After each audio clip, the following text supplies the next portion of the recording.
And welcome everyone to another exciting adventure on Riding Through the Unknown. Ooh, what a day to have for disclosure. Yes. That was an epic show that you just did. Those power high skies, amazing. Yeah. Hey, you're up there too. I'm like following on after like that great show that you just did. I feel really like, oh my God, like imposter syndrome kicking in here. But it's always a pleasure to be here. Thank you so much. Yes, and what I thought would be, in full transparency, we were kind of talking earlier of what are we going to discuss and everything, and I thought about you're right, coming off of that show. Yeah. There is something really unique and powerful, I believe, that you and I are starting to work on and collaborate about. And so I thought, let's start there, and then we can go and cover the other topics we were talking about, like your conference and your cards. So yeah, I will let you handle the disclosure of what's coming between that we're collaborating on. Yeah, so we're doing a new segment, and it's going to be an SSP experiencer, like a round panel discussion, that kind of thing, discussion panel for people who are maybe you're not new, but maybe you've not showcased yourself before. Maybe you've got lots of experiences or memories, and you're looking to really start to come forward in a safe space to be heard, to be seen. So we're primarily opening up a sacred space for people who are new experiences to have a place to talk about what's been going on with them. Yeah.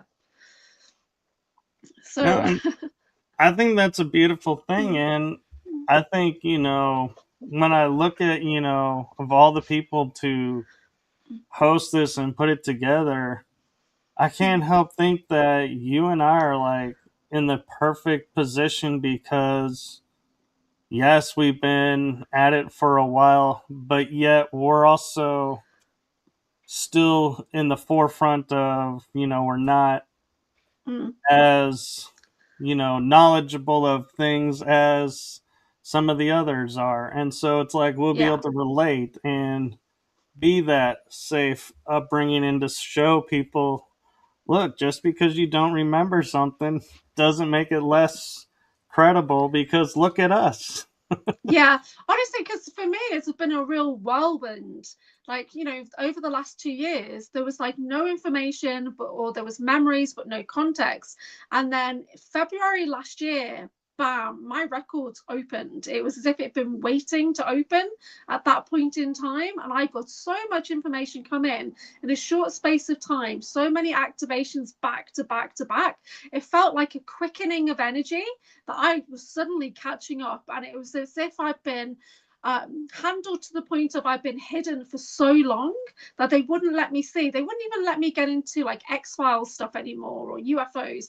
Everything had been hidden from me, and everything about me was just very strange and not really there until February 2025. And then so much fell into place, and I felt like I've been like running behind everybody now to catch up, to understand the language, to make the connections, to find that soul family. But you know what? We're finding each other, and we're all over the globe. Yeah. So it's amazing how we're all coming together. We're all finding each other. And you and I have a foundation which is based in healing and inquiry, discovery, so it's a great collaboration, I think, because we are sacred space holders. And not everybody has that perspective. Not everybody has the kind of experience we have, connecting with people from all different walks of life. And, so I think it's going to be really good for everyone. Yeah, I think it's going to be great. I agree. And it's also, like you said, we come from a place where, I have experience being a podcast host, sitting here. And so I know how to create comfortable space for people to share something that they normally wouldn't share and contribute if needs be, or allow them just to filter through and, and stay quiet and not, give this look of, are you going to let me talk, or is this just to be you the whole time and I just get to introduce and exit the show? And Yeah. I see that on some shows where they're like, and I'm looking and going, wow, me personally, I would be smiling because I don't have to think, because the guest is sharing so much great information. It's like, it's perfect, but yeah, it's a See, different it's mindset. not And always like that for me. So I primarily work with people who are beginners, especially my mystical wellness work. They're beginners, they're not too sure what direction they're going in. And I do get people who are coming on the podcast who've never been on a podcast before. So they're not sure how things work, they're not sure when to talk or not, or how deep to go. And sometimes it's like pulling teeth, right? Every now and then you'll see a comment in the chat saying, wow, AnchorHaven's a great dentist, because it really can be like pulling teeth, trying to get that information out of certain people. And you want to bring the best out of people as well. You want to give them the right questions to bring that forward, to help them relax. And I think that's something that we both do quite well. Yeah, so we're just kind of right, bringing the same skill set to people who need that confidence boost right now. That, because when I first started to talk about because first of all, you can't talk to people around you. You can't talk to, like Pink Bella was saying on Typical Skeptic earlier, your Earth family. You can't talk to your Earth family about this stuff. You might not be able to talk to your friends. I've lost so many friends, colleagues, clients in the last 2 years because I started to look into this kind of thing, thinking, what's wrong with me? What's going on? Which doesn't make any sense. Yeah. So while you're searching for that clarity and context, you might be asking all the wrong people, right? And you're starting to realize that you are more and more isolated than you thought you were. So once you start to connect with the right people who might even have a piece of your puzzle, which is quite important, because I've connected with people that have got pieces of my puzzle. I literally exchanged like a soul code with another super soldier just on a podcast. And then I had to get an introduction to meet that person from Canada and figure out who they were. And they were literally like soul family from Lyra from 300,000 years ago.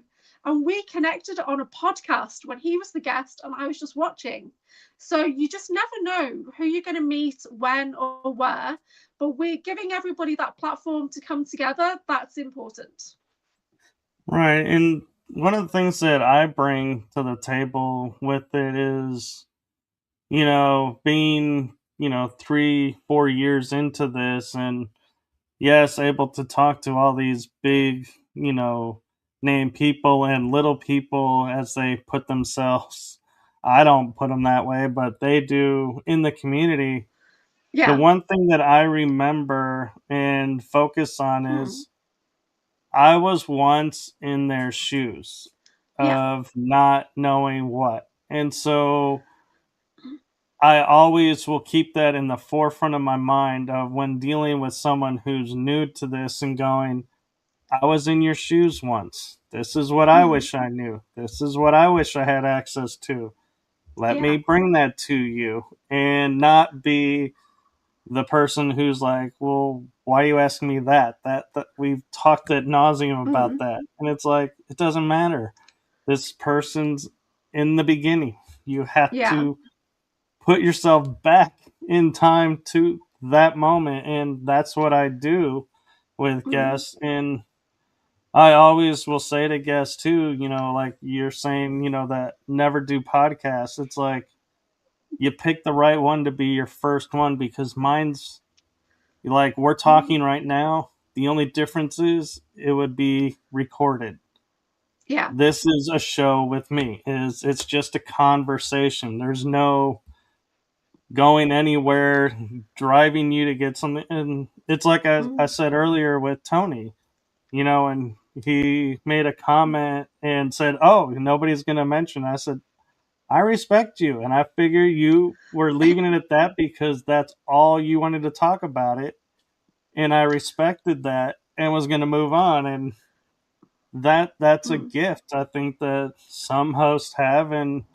some kind of need to learn a little bit better, but everything is done with time. And so, I yeah, think I some of it is if there's like an intuitive aspect to us as well, because we're in the programs, and obviously you have psychics in the programs, psionics, and you get to a point when the guest is speaking, when you can start to tune into the energy of what they're saying, and maybe even see a little bit of what they're trying to say, so that you know, like I had a guest on a couple of nights ago who's very psychic, very great, and Nikki Jacobs can just talk and talk and talk, and I literally had to just sit back. And then psychically, I could see what she was saying. I could see the visions because she's a great projector. And I didn't feel like I wanted to interrupt. And I've got ADHD. I interrupt all the time because for me, especially as I'm deaf as well, in the deaf community, you interrupt and it shows that you are understanding the conversation. And that is deaf etiquette. If people don't know, that is deaf etiquette, right? Because if you're just there while a deaf person is signing with you and you're not responding, they're like, are you even listening to me? Like, are you paying attention? Right? So in deaf community, we do interrupt, we do interject to show that you're engaged, right, in the conversation. Right. So there's an aspect of me that does that. Plus I'm ADHD anyway, and we get excited about things, overexcited. So yeah, so for me, sometimes I do need to sit back and have the calm, gentle focus that you have, because I'm very energized at times, and my only goal in a whole podcast is to get the guest laughing. That's the only rule I have, is that I must make them laugh. Right? So because I'm a That's a good certified rule to laughter have. yoga leader, right? I'm a laughter yoga leader, and if I can't make you laugh, then who can? Geez, do you know what I mean? When that's literally like one of my jobs, is to make people laugh. Yeah. Oh, I know. And So, one of the other things too that I think that makes you and I the perfect kind of guide for this attempt is if somebody asks something and I don't have the answer, I'm going to go, well, that sounds like a Julia question, not a me question. I have no idea around that. And I'm not going to make something up to look yeah, like, oh, I'm in the know. And yeah. vice versa is But you'll often also, go, yeah, because it's, Michael, with it you take being, this one. with it being a panel discussion as well, we're not looking to say that anybody's right or wrong if they're sharing their experience. We're just there to listen, yeah, and be that supportive space. So if people have questions, then everybody will be able to chip in with something that they have, because I have a specific specialty just like you do. We have different focuses, we've researched into different areas, or we talk to different people or follow different podcasts. So some things do not come into my awareness because my guides will not allow them to, or the handling that I have does not allow me to look into certain areas. Yeah. So, but you might Yeah. have a real in-depth into that, or you've read books about a certain thing, and because I talk to people all the time, and I'm like, what I noticed, because when I had my son 16 years ago, and your brain literally rewires itself after you've had a pregnancy. And I lost a lot of information about movies, TV shows. My entire language was based on TV shows. So I'm trying to get it back, because that's what inspires me, like Star Trek and all that. I love using that language, but my brain rewired itself and I lost a ton of information.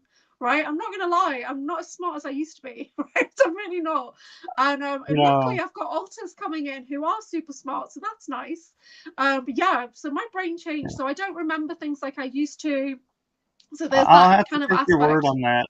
Yeah. I'll have to take your word on that. I haven't had a pregnancy yet, and I don't see having one ever in this life. Well, 'Cause I'm a you'll guy. go through something similar one day, but you won't have a brain rewired and that kind of thing. Yeah, not in the Oh, same way. Yeah.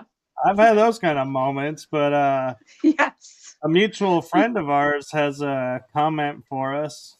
Mm. Gina Virginia Oh, Casella Gina. says, "So awesome, you two doing that. Stories are medicine." Yeah, so we've got the Gina Virginia Casella Summer Days Conference coming up on the 13th of June. It's a full day event, and the last one was really amazing. Michael did a talk last time. I'm doing a talk this time, and then we'll be in the moderator team as well. It's going to be a really cool event. There's like sound baths throughout the day. There's guest speakers on every hour. It's a really cool day. So you can check out Yeah. Gina's channel and go to her Buy Me a Coffee. Tickets are available, and guys, it's Canadian dollars, right? So when you look at it, remember it's in Canadian. Yeah. So, but it's definitely worth it because there's a great list of speakers and basically experiences throughout the day. I'm going to be doing a talk on my Anchored in Shadow Strength series, and it's going to be Whispers of Remembrance. So I'm basically talking about how I realized that my life was not what I thought it was, and how I kind of got onto the awareness of those special access programs, the SSP, the super soldiers, the targeting and things like that, and how it always been there, but I didn't realize what it was. Right. So, and then suddenly, boom, yeah, that comes in, and you think, does this even apply to me? Then yes, it applies to you. And this is one of the reasons why Michael and I are having this group that we're putting together, the SSP discussions, which is hopefully going to be, we'll hopefully have one this Saturday, but we still need to work on timings, and everyone's on different time zones. So it's not that easy to schedule a panel discussion, is it? It's not. Yeah. How did you get the three guys earlier? Are they all on similar time zones? Actually, they're two are on Pacific and one is on Mountain, and I'm on Central. So it confused me at first, and that's why I was like, I messaged you and I was like, oh my God, I just realized this is 2 p.m. Pacific time, which is 4 p.m. my time, and we were doing this show was originally supposed to be at 5, and I was like, I'm not going to be able to make it. Can we please? The time zones even mess with me, and there's a state that it drives me nuts when it comes to scheduling, Arizona, because they're in Pacific time, which is 2 hours behind in the spring and summer. But in the fall and winter, they're an hour behind because they go to Mountain time. It's like, what the hell? The state's not moving. Why are you jumping time zones instead of like everybody else just going an hour ahead, an hour back?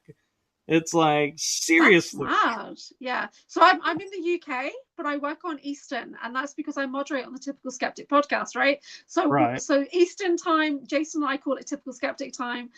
So my whole business is based on Eastern time zone. So I get up like 5 a.m. my time to do a midnight Eastern show, and then I will do that for a couple of hours. I'll do some admin, and then I'll go into meditation for a few hours, and then I'll get up, and then I have on 3 times a week I have wellness groups for my UK ladies, and that's actually 8 o'clock UK, which is 3 o'clock Eastern, and then I'll do podcasts after that. So my day is long. My day could be if I can get 3 hours of sleep, then I'm happy, because I get a lot of nighttime targeting. So I better have a nap in the middle of the day, or I do a deep meditation in the middle of the day, and that's how I refresh my energy. Because everyone always asks me that question: how have you got so much energy? I don't sleep. I work with crystals a lot. I drink a lot of Pepsi Max. So yeah, that's how I live. Oh, there it is, the Pepsi Max. Pepsi Max. But you know what I discovered recently? There's that the aspartame, I don't know what you guys call it, is used in mind-wiping devices. It's also a cancerous agent, so you might want to keep that in mind too. Carcinogenic, yeah. So, but it was the mind-wiping one. I thought, geez, there's me blaming everybody when I've been mind-wiping myself.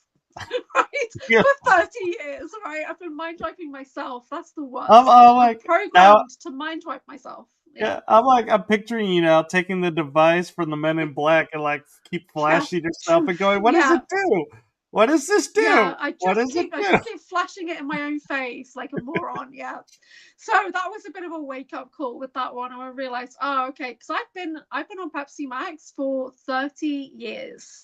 And when I talked to Sean Bond about it, he said that there's like 1 trillion contracts with PepsiCo. And PepsiCo are not just on planet, they're actually off planet as well. Right? Oh, yeah. So my clones are even probably addicted to Pepsi Max as well. So yeah. Probably why you drink it. It's messed up. Yeah, it's messed up. It would be interesting to see if you started drinking it when you brought your first clone and reintegrated. Is it the clone's fault that you're on Pepsi Max? Oh no, I think it's me, the main managing primary. It's still my fault. So I don't know. I'm very fussy as well. Do you remember the Pepsi challenge? Do you remember that? Oh yeah. And yeah, I'm so good at that. So they used to have that in the supermarkets here, Coke or Pepsi, and I could so do it, no problem. For it's obvious to me. Yeah, and I know a lot of people think, oh, well, like any cola is fine. No, it's not. Right? Maybe it's the caffeine level, maybe it's the aspartame level. Who knows? So yeah, I But then wasn't happy there's a about that. different flavor. It's a different flavor too. Yeah, And very different. we And have a comment. I got the full fat Pepsi recently, and here there's a sugar tax. So you don't normally buy that. And when you look at the ingredients, it also contains aspartame as well as sugar. I can't get away from it.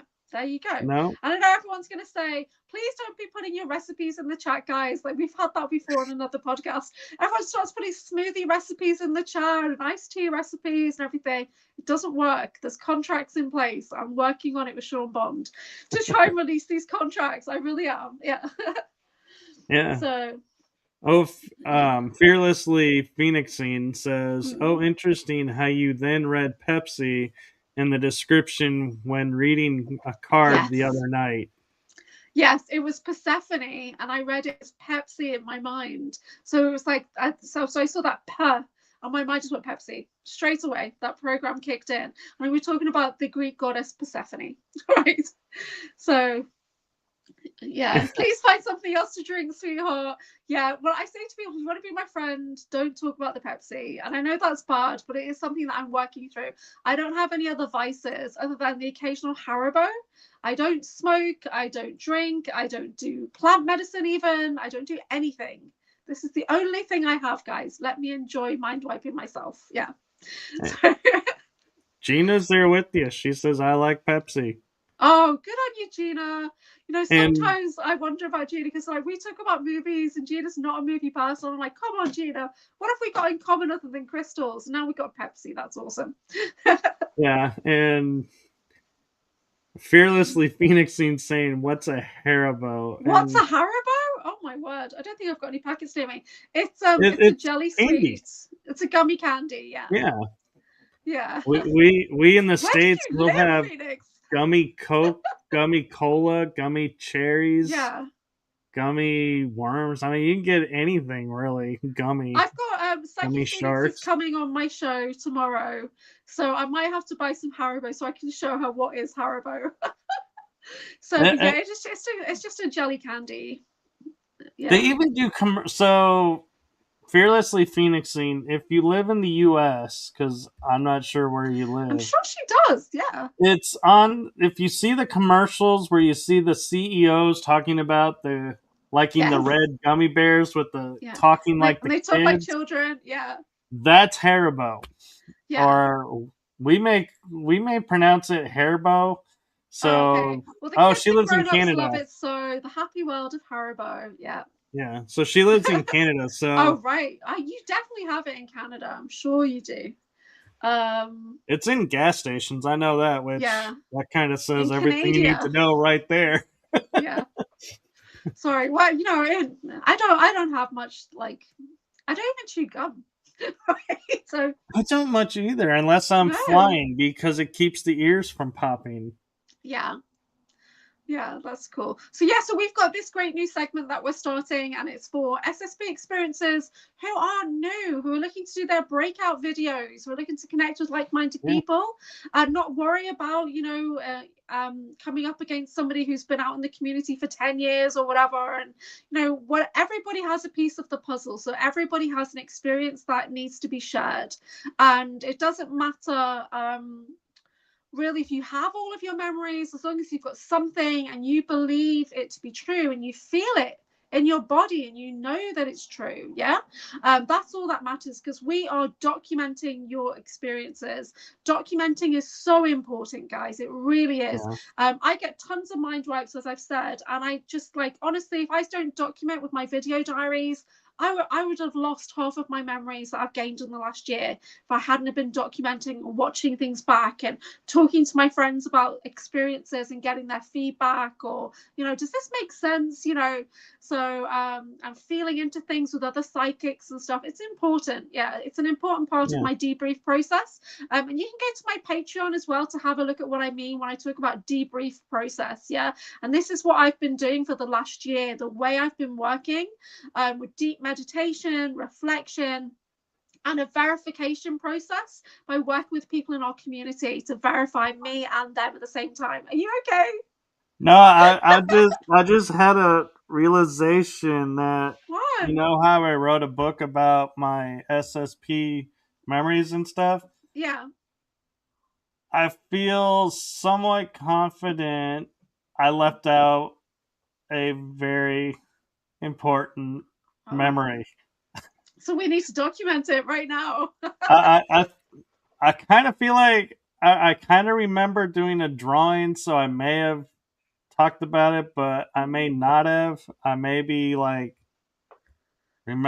sometimes memory gets a little fuzzy, but Does. I Yeah. And want to take memories a. can change as well, you know. Oh yeah, Like I got told not to remote view into my memories too much because I can literally alter the memory. So, and that's something I'm thinking, oh shit, what am I doing? Because I can walk around in memories now, and which is not something I could do a year ago, but I can now. I can actually go into things in my mind as like a third party, like the higher self's perspective, because your higher self sees everything. Your higher yeah, self's memory sees everything 360 degrees. Yeah. So tuning yeah, into that, and that's a cool skill. yeah, and I want to take a second and normally I don't like engage like this with the chat room, but Chastity Nunez, 1982, popped in to say, "Hey, I was talking with Kate Rose yesterday, and she and Chastity are working on putting together a podcast show together, and so I just want to acknowledge, Chastity does Unveiling Addiction, and that's a really powerful show to watch. Yes. And I, got to meet her and hang out in Florida with Kate Rose too. And I am so excited that they are teaming up and their new show sounds so amazing. And I can't wait to have both of them on this show to promote it. And yeah, I'm with you, Jason. Yeah. I'm so glad they linked up because it's such Yeah. a powerful message that they're It's bringing. really important, the unveiling addiction in our community, because a lot of us have been through so much trauma that we've all gone into different areas and gone through lots of different phases in our lives, and a lot of people have gone into different vices, and that's not something that I've got experience in, so I can't really talk about it, but I know a lot of people do, and it's great that that's there to support people when they're going through these things, because it's not an isolated thing. It's pretty much majority of our community have been through something at some point. Yeah, so that's really good. Yeah, so I But look forward to that. but the important thing to think about too when, talking about addiction is we all get the connotation of addiction of being alcohol, pain pills, or hard, drugs. But it can be like an addiction to Pepsi. It Yeah. can be an addiction Yeah. to doing podcasting. It can be an addiction to reading books, and not, it's anything that takes you away from Yeah.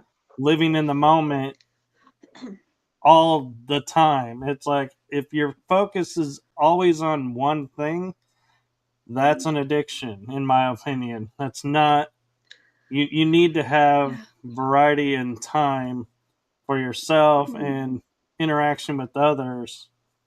So Yeah. I just, I like how she's, branching out and, starting to talk about other forms of addiction. And I will say this too, as for Chastity, she is around my age, or she might be younger than me, but she is like 100 times more flexible than I am, and I get a kick watching her do her tumbling acts, and she and I would laugh every once in a while. I'd be like, "Hey, you haven't done a tumbling video in a while," and she's like, "Yeah, you think I should do one again?" It's like, yeah, it's cool watching because it's like you don't expect it, at our age to be flipping around or like tumbling. And so it's like really inspiring watching. And yes, I like how you put addicted to gardening. I've just realized I've not switched off my notifications, so I'll be back in a second, but I'm still here. Okay. So, you know, and be advised too, you know, when we're talking about SSP, and regaining memories and everything, we're not telling you just to focus on one aspect. And I make it a priority and I know I've annoyed AnchorHaven with this too, is yes, you have these experiences. Yes, you have this knowledge of this program and this activity, but what positive did you get out of it? Yeah. And it's like That's nobody a tough really thinks one. about that. Yeah, That's a tough but one. it's an important one. Because I Gina know there must says, have been positive stuff, but I just can't recall what they are right now. Healthy intentions can become addiction, says Gina Virginia Casella. That's interesting. Yeah. yeah. I think anything where Well, people are self-soothing, anything that you're doing to soothe and to kind of take yourself out of that moment of the traumas or whatever that we're going through, that can become addictions. I think I like get obsessive the compulsive euphoric over state. things for sure. Yeah, I Yeah. hyperfixate. Yeah. When you go into the euphoria of being in a moment, it's like people will take other means to get back into that moment instead of doing the Yeah. work. And that's dangerous. Yeah. I mean, I work with crystals. So people who've not worked with crystals at a master level have no idea about those euphoric states that you can get from crystals, those galactic journeys you can do, that multidimensional travel and healing. And, crystals can take you to such experiences that you would expect to get off plant medicine. They Yeah. really can, and I've experienced it. And what I experienced in that moment was that I wasn't ready. So everyone else Yeah. is having all these experiences, on the back of a space whale and all that kind of stuff. And I was like, when's it my turn? Why aren't I having these experiences? And then one day I got the opportunity. So as a crystal therapist, you do these different layouts of crystals around you, and this layout was so empowered into the higher chakras that my stellar gateway opened and I was off and I was blinking through portals. And I saw myself. I was lying on the bed. Nothing was happening for the longest time. And then I saw green come in, like emerald energy, amazing. But then there was blue around it. And then as I'm zooming out of my body, I realized that's the planet. And then I started to blink in through portals, opening portals to other galaxies. This is off working with crystals. So people who look outside of themselves for all these drugs and things like that, there's no need to really. When you connect into the earth medicine, you're going to have amazing experiences. So I do. Obviously, I don't do a lot of galactic crystal work right now, but I have experienced it, and I discovered that my body was not physically ready. So I was split consciousness. I was the galactic being in space, but I was also me on the table. And I looked back at me and thought, she's about to have a heart attack. Right? This is not good. So I had to come back into my body and make that conscious choice of I'm not ready, but one day I will be. Yeah, once I get myself properly in balance. Yeah. Yeah. And, the important thing going back to, our SSP project, one thing that's important, and I'll share with, an experience that I haven't been able to validate with anybody, but I know is an experience that I have, and that is, so I was walking along, and next thing I know, I'm up on the bridge of a ship in space, and the crew is telling me, there's ships coming through that aren't supposed to be coming through the gate. What do they do? And I kind of look at him and I go, I got this. And said, I'm here. I got it.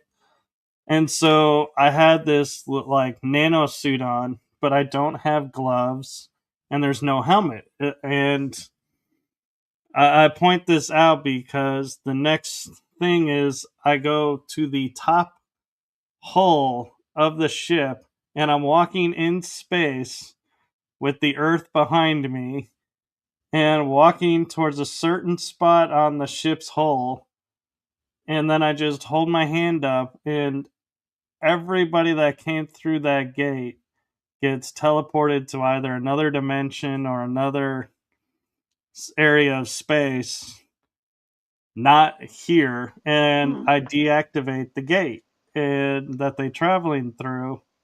And I'm like, whoever was coming through there, I'm sorry, you didn't have permission, and so it's not on me if Yeah. you come to get out and there's no way out and you're trapped forever in there. I'm like, that's, you made the choice to break universal law, not me.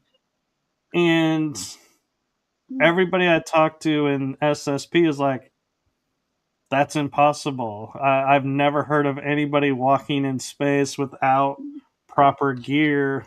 And I'm like, well, and then I started thinking, well, maybe that's not Do you an think SSP maybe you're memory. synthetic?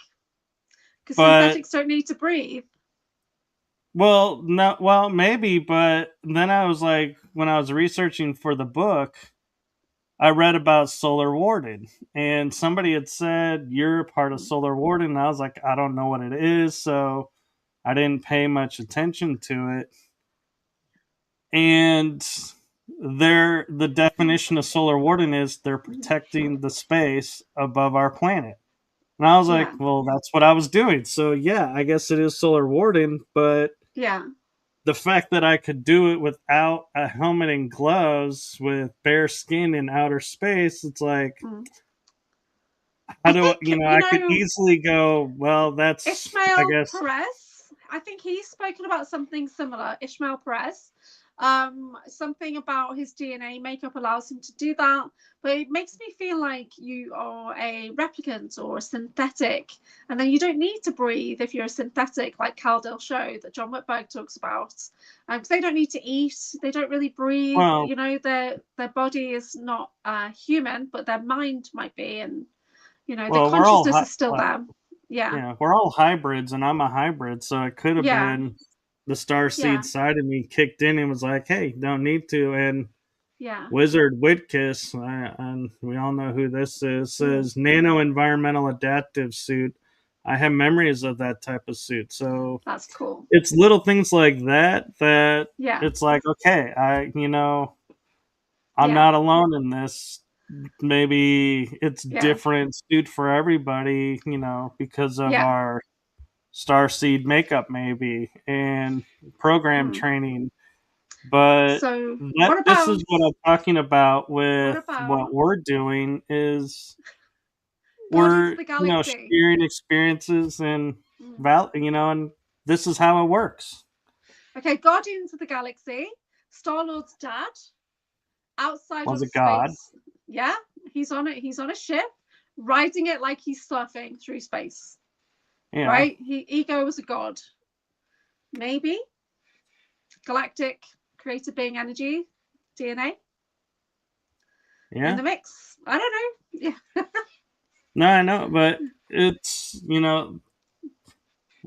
how I did it, that's, an interesting thing to look into, but for the point of the conversation, it was look at how Wizard Wickus says, I have knowledge of this suit. And, so it's like, oh, somebody, like you were saying, somebody could have a piece that helps you to come full awareness of your element. And I haven't talked to Wizard Whitkiss about this, so the fact that he has knowledge of it, it's like really cool, and it's like makes me feel like, wow, maybe it is a real thing. Yeah, I hope it is. I hope it is. I hope we all get the validation and recognition and back pay for the SSP stuff. Oh my god! Can you imagine what our back pay would look like? What they would probably... It probably would be like in the millions, and they'd probably give us like $20 and say, here you go. Yeah, or they'll say you can have 5 million, but you can't talk about it ever again. You have Yeah. to retract everything, but we'll give you 5 million. Then you're like, no, disclosure, I really need that money. Like right now I need to buy a new refrigerator and things like that, new hearing aids, but disclosure, yeah, this is the mission. Yeah, this is more important. Yeah. So James Rink in his book, he talks about how apparently when disclosure happens, Kruger are going to release all the super soldier files. Do you think that's true? I don't know, because the problem is, like, so here's an example, like the JFK files that were released. A lot of people were looking for so much certain specific information in it, and it wasn't in there. So they feel like they got robbed, and it was a gyp for the disclosure of that event. But there was other information in there.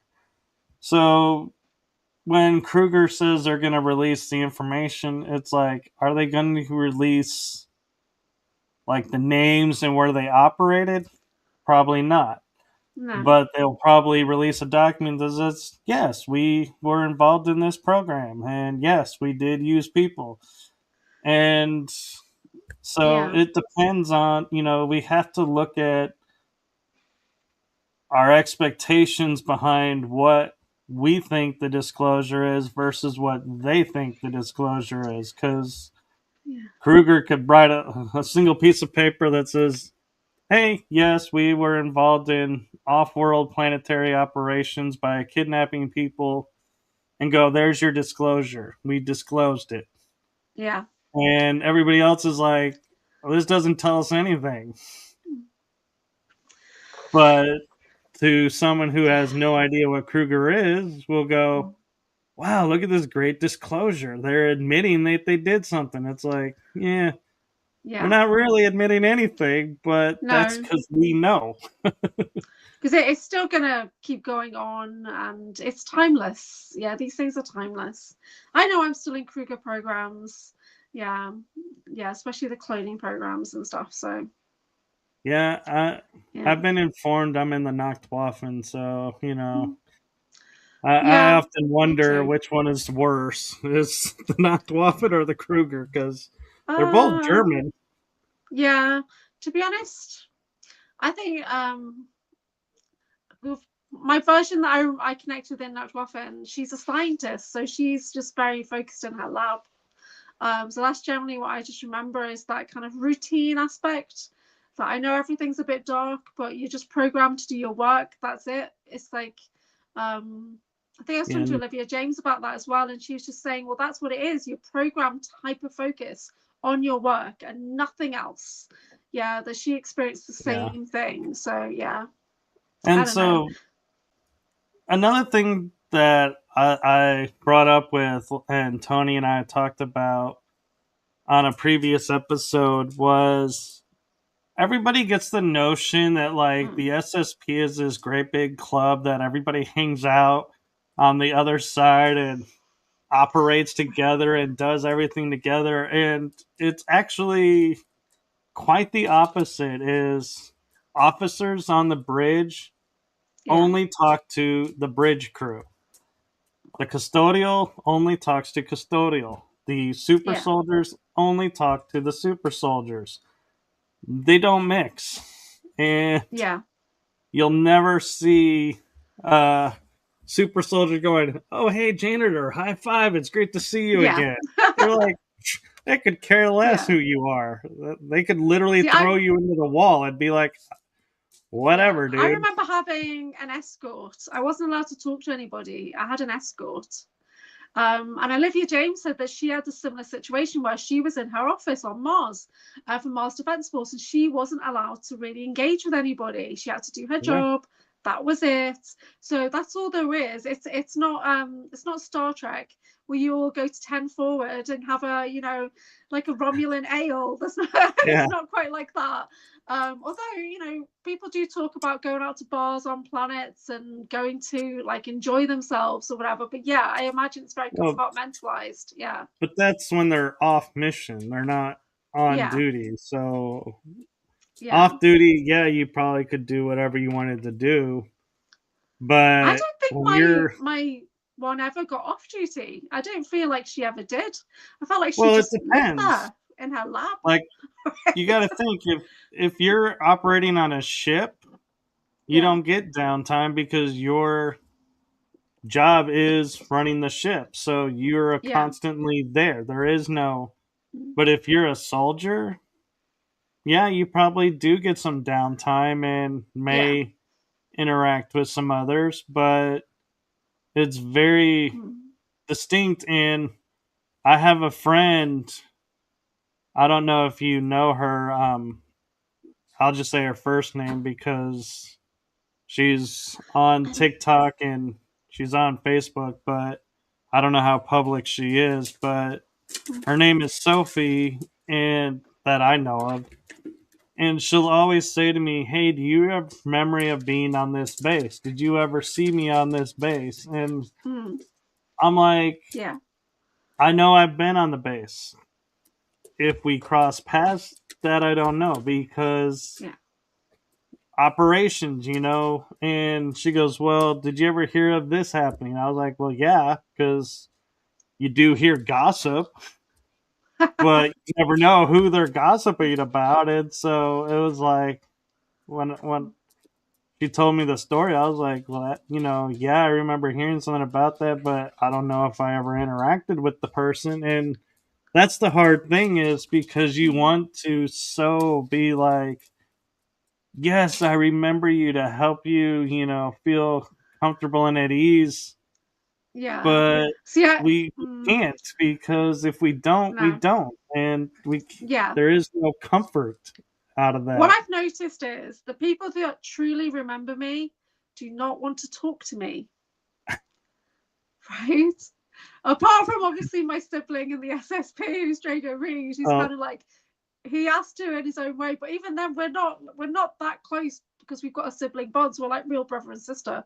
We behave exactly how a real brother and sister would. And yeah, but other people, when I've reached out to them and you can tell that they remember me because they are hesitant to talk to me. So because I was not always nice, we were programmed to do terrible things, and yeah. You were a you're not the same scientist. person. Yeah. So I was soldier aspects as well, but primarily what's come forward first is the scientist.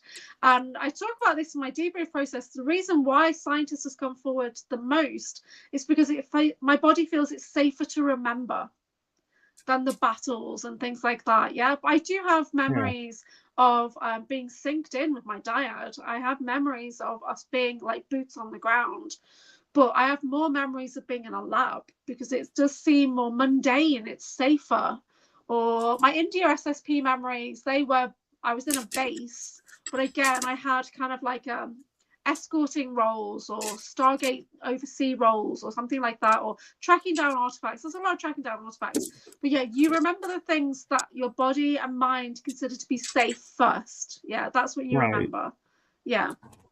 And somebody has seen me in the lab, and I was like, yeah, I doubt I was the scientist because Um, me and science, we don't necessarily get Well, see, along. It's like, I'm not great at science. I think I got like average marks on my sciences, which is why I was quite amused that people do remember me as a scientist. And I was like, really? But yeah, I can be very analytical. I am an analyst for sure. I am. yeah, But am I like the chemist or no? So I'm supposed to be a geneticist, and I can kind of see where that's coming from. But yeah, I wasn't great at science. I'm not a great academic or anything. I'm not. I'm just not. I'm quite creative. I can draw, that kind of well, the thing. fact you mind wipe yourself kind of tells us that. I don't mean to, guys. I don't mean to. And I'm trying to stop that. Obviously, it's programming. I'm trying to tune into you as a scientist now and see what you're up to. If you want me to, I can have a look. I'm getting better at tuning into people's aspects and seeing what they're up to. Is that your Well, dog making noises? yes, they're Okay. playing over in the corner. But for So, me, my role when it comes to like if I'm around labs, it's either security or the guinea pig. I of the can see project. you. I can see you. You are a scientist of some sort in this aspect of you, but it's with like augmentations. So it's like helping somebody with like their knee or something. So there's like an engineering aspect to augmenting. Potentially might not be Nachtwaffen if it's that. It might be Kruger, because Kruger are really into, you know, augmenting the body. But yeah, something like that. But you're not alone in that lab. There's other people there. You still look like you, because I can see your soul essence, you see. So that's why everyone still looks the Yeah. same to me, even Well, when while they're you're not. looking into that, I will say something that I think is very important Mm, for anybody on any level with the SSP is mm, what your aspects do yeah. is your aspects karma, not yours. Ah, You are not okay. responsible for what your aspects do. Yeah. So keep that in mind when you're like remembering things and going, Yeah. oh my God, my aspect like went in and obliterated this colony. Well, Mm, that's your aspect. That's not you. You were yeah. being controlled and Yeah. manipulated to do it. So that's not on you. One of the first science memories I got was me holding a severed arm. And the feeling on it was I was really happy about it. Because like I've been waiting for this severed arm for so long. I've been waiting for this piece of the puzzle, right? And I was like really pleased. Oh, I thought I get to do something specific. So obviously that's not something that I would like to do. I don't care about things like that. But Ella, I call her Ella in Macduffin, she was happy. The feeling was content that she got to complete her work. So I don't know what she was doing, but there was a severed arm. Okay, that's all I know. That's all I got. The random flashback. So I don't think I Yeah. fully integrated her. I think she's still out there. Or that's the version of me that I become when I get taken physically to go into Nachtwaffen. Yeah. Uh, And Rachel is mm, saying, apart from Tony Rodriguez, Drago is the first person to introduce me to SSP. How fascinating to put all the pieces together. How yeah, heartbreaking to have acknowledge and integrate. yeah, And that's the thing is, mm, as we're integrating and that's what I'm saying is when you're integrating, remember these memories that you're bringing in are not yours. yeah, They're of your aspect. And so what I have become attuned to doing now that I'm more actively doing this because I wasn't for the safety of my family that I mm, had around me. I wasn't engaging in this, but now that I free, of anyone else around me, I am going in and as I'm taking in these aspects and mm, the knowledge of what they've done, yes, I acknowledge the darkness that they've done, mm, but I look at what skills do they have. Like mm, an example could be is let's say hypothetically it's a augmented super soldier who can do a lot of things. Well, I can integrate all of those abilities and use them for light and integrate that and acknowledge, yes, you did these horrible things, but that's what you chose to do because mm, you were being controlled by whoever was controlling you. I don't have to take on all the crimes to get the positive learning mm, from or take all the bad and turn it into a positive. So that's something to yeah, keep in mind is we pick and choose actually in our integration yeah. what we integrate. So I have a take on some of this. So because I have a lot of clones, like seriously, I had 24 million clones at the start of last year, and Sean Bond and I have worked to reduce that number. But these are real people. Okay, some of them have been used for dark forces, and so we worked together to basically uncreate them. And But these are real people with real lives. They could have families, they could have, you know, whole lives on and off planet.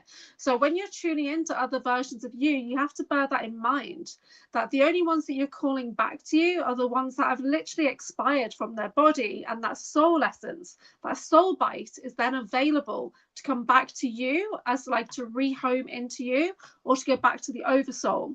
So it's kind of connecting into that essence of version of you to do that discovery and ask those questions and figure out who it is. Does it have trauma? If it's got trauma, then you're not going to want to integrate the trauma.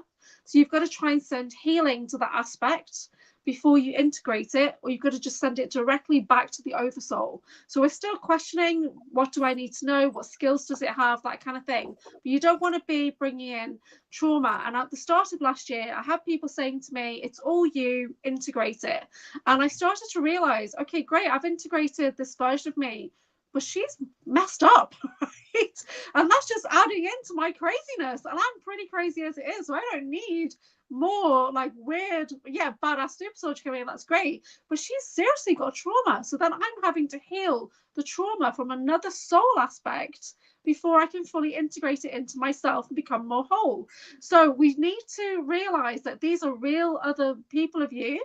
Noctwaffen is a bit different because they take you in your physical body. So an altar is activated and you go as you are now.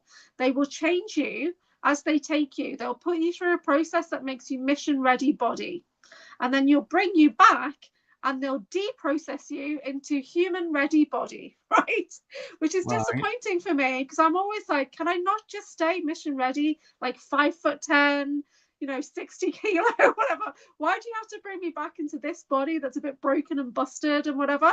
So Noctwaffen do that, whereas Kruger, they will just take essence of you, the soul, but drop it into a clone body or a synthetic or a replicant. They'll do that, and that's another version of you out there. So it's a little bit different, but I started to connect into multiple versions of me, and I started to see through the eyes of multiple versions of me. And the ACIO have told me, don't do that. That is very dangerous. So I have to put that disclaimer out there. It's dangerous, because some of those versions of me were handlers, right? So there's clones created to be handlers. So it's not me, guys. It's not me doing it. It's just something that might look like me, or it's got a piece of my soul as an operating system, but it's not me, right? At all. So it's really not me. So that you're right. That's their karma for doing that. But again, they're just an asset that's been used for dark, and they don't realize they're being used for dark. They just think that's their job. Pressing buttons, and planning somebody's aftercare program, targeting. And you brought up an interesting point that I had asked last year some of my friends in the SSP is, when an altar finishes its mission, it's removed, deleted, turned off, and recycled or restarted for another mission somewhere else.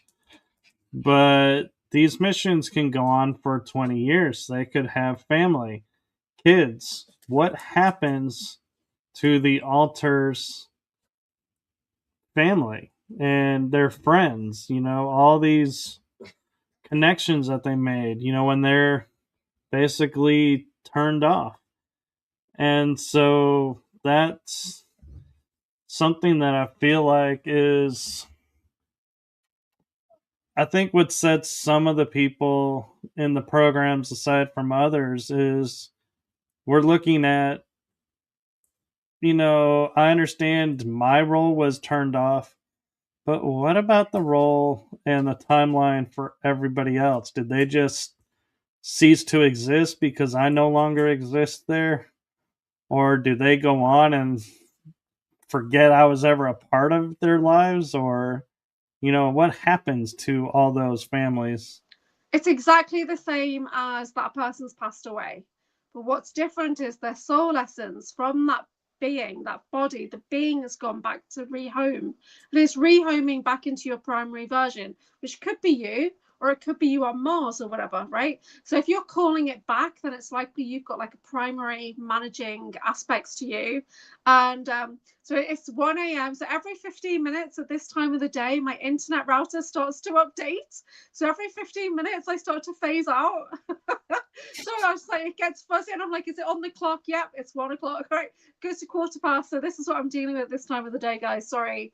And but yeah, so it's still, they're still living their lives. So if there's a version of you that's on a Japanese breakaway colony and they die in battle or something, and then they'll rehome, but whoever they were connected around with is still there. They still know that aspect of you.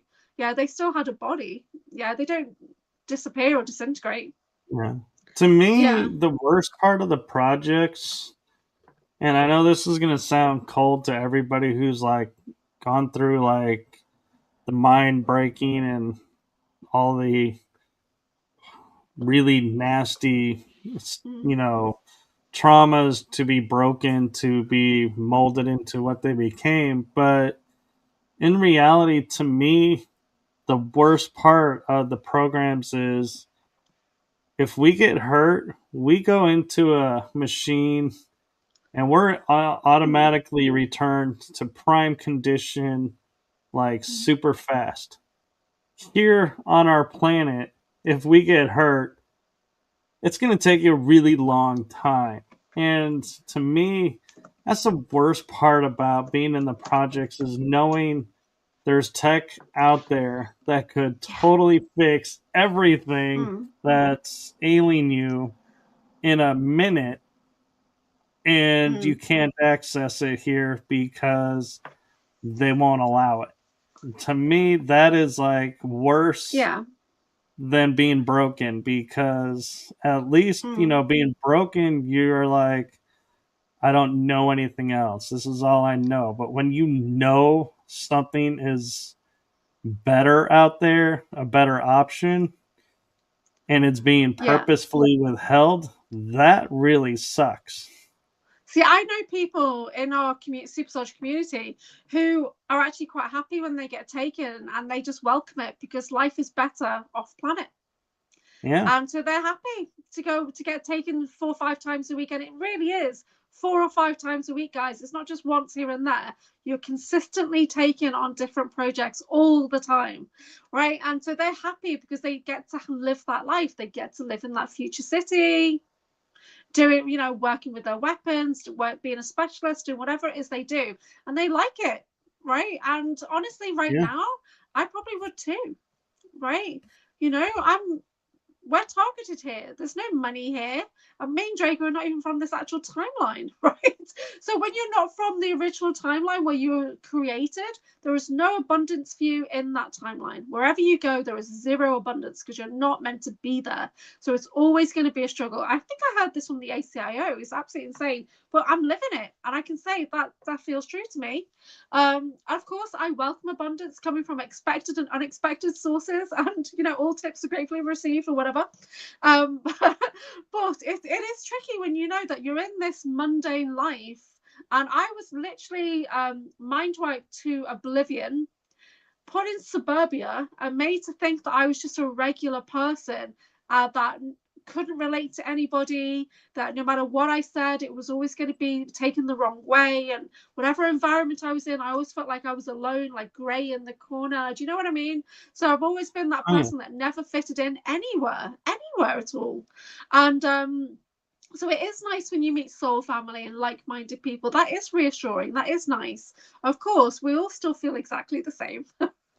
We don't really fit in, that we're still trying to find our place, which is fine, but it's because we're not really from here. We're living multiple lifetimes at the same time. So the version of me that's 15 years old, I met her last year in the here and now, and I embodied her in the here and now. So at 15 years old, I was running time missions, right? At 15 years old, I was tracking and tracing assets. At 15 years old, I was retrieving artifacts and going through stargates and things like that.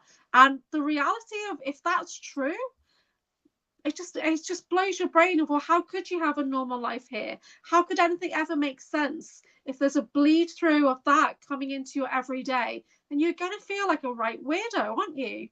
And that's the life that we're living. There was a book that I had at 15 years old, and it was This Place Has No Atmosphere by Paula Danziger. and it's about a girl whose family has to go to a breakaway colony because the dad's got a job off planet, right? So she has to leave her human friends behind to go to a human breakaway colony. And that's the book I was reading at 15 years old, which of course now I'm like, oh my God, that's a total activation. That's total disclosure. And I was reading that at 15 years old, 35 years ago, when I was literally on missions, but I couldn't remember. Right. So it's insane. Our lives are insane. So, but okay. See, this is where I'm a little bit different from you. Is because I think my upbringing this time I chose to be metaphysical. One of the things in metaphysics that we like to talk about is, we try to find living in the moment where all of time exists in one single moment. And when you say that to somebody, to them, they're like, there's no way I can be in the past, present, and future at the same time.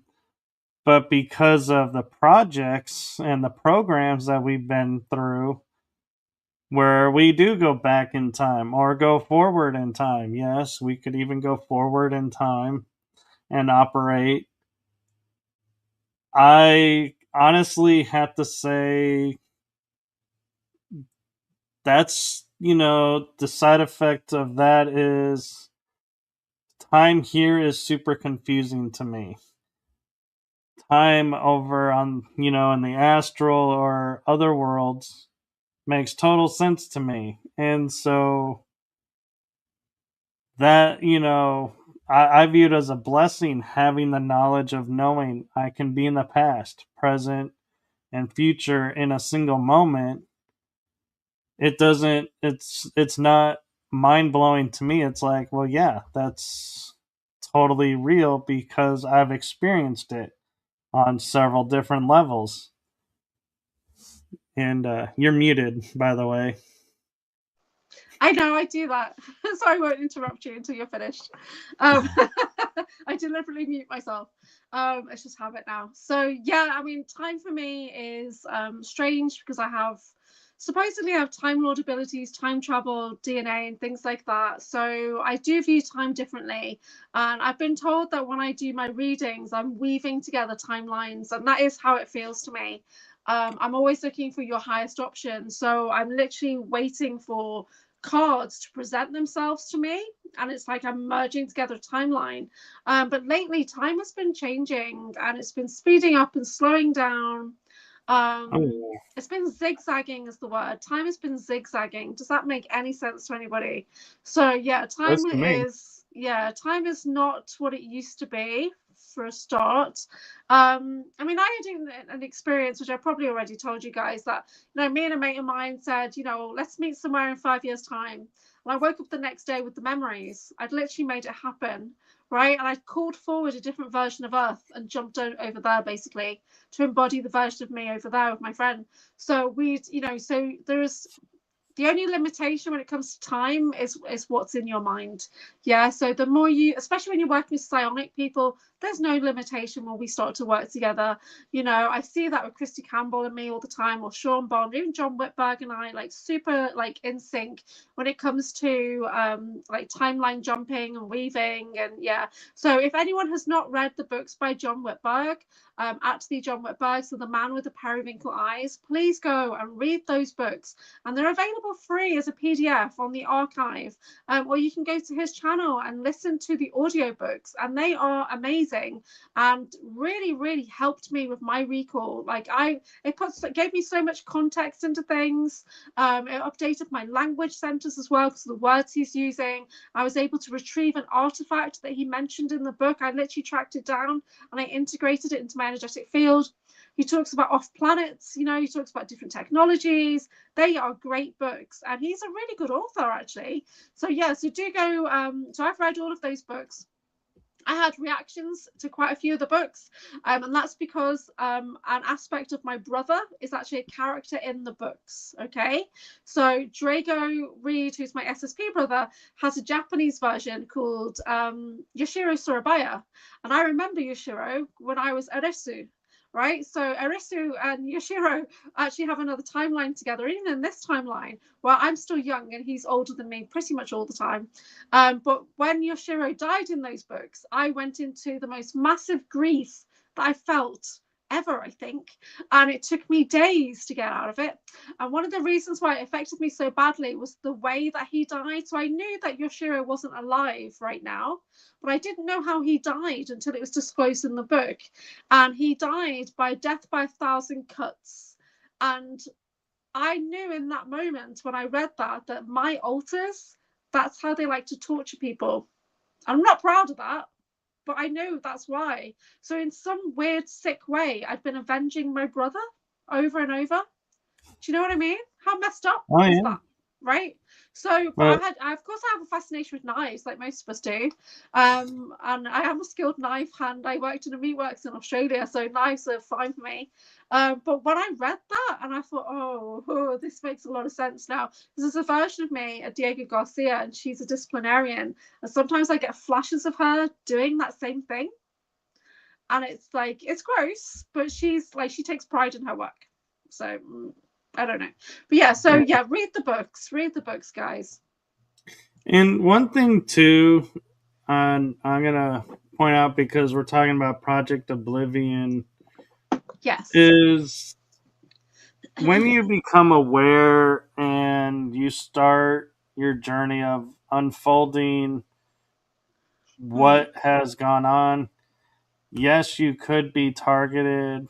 Yes, there could, you could be messed with, but also know you can rise above it. Yeah. And so don't, in other words, I'm trying to put this in a nice way of So I have a lot don't to be say on this afraid to topic. come forward because Yeah. we're talking about all these projects that are designed to put us down, so to Yeah. speak, or being manipulated. Just know that yes, it's a possibility, and you may not be. I mean, Yeah. it really depends on how vocal you're going to be and in Mm. what arena you're coming out in, because there's a lot of people who are coming forward on a small scale and they don't get targeted at all. Well, And it's like, and they're like, well, I must be, under the radar. It's like, no, you're not really under the radar. It's just you're not a threat to the yeah, establishment that's yet. And possible. so, but here's the other thing is like, for example, when I'm going to use this as an example, David Wilcox passed away. Yeah. A lot of podcast hosts that I'm friends with wrote me messages and were like, hey, if you see me, in the news and they say I did this, no, Yes. this isn't real. And I'm like, what is this? And they go, oh, you don't know about this? And I was like, know about what? Because I was dealing with my mom at the time. And so they said, oh, there is part of a project where they're taking out certain people and they're making it look like this when it wasn't, like they're saying that could have happened with David.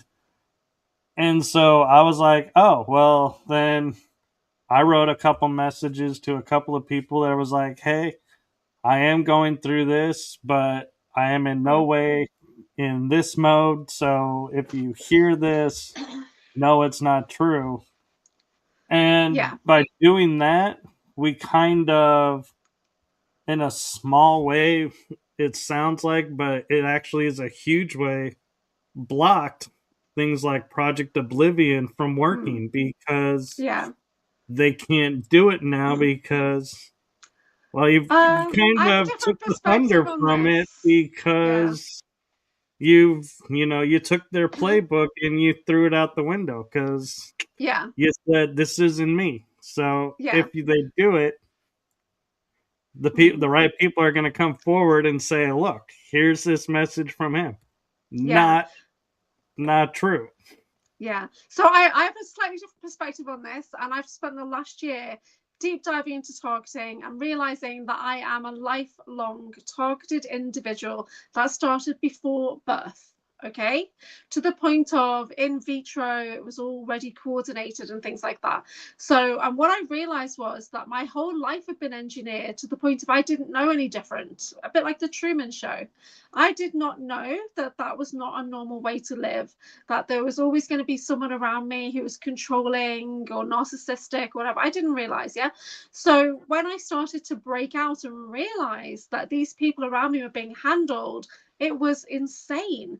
And so I do talk a lot about this on my channel. I've got videos, I've got video diaries, I've got videos of me and Miles Johnston when we talk about targeting, being an empowered individual. So you would not be targeted if you were not an empowered individual. Why would they bother?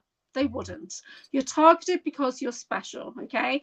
Now, at the start of last year, I was working with David Purcell, and I kept saying to David, but why? It just doesn't make any sense. Why me?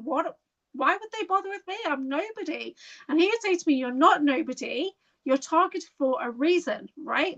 And then when I have my ACIO video where they deep dive and they basically pull a very deep Akashic record, that is your military files, yeah? Your multi-dimensional military files.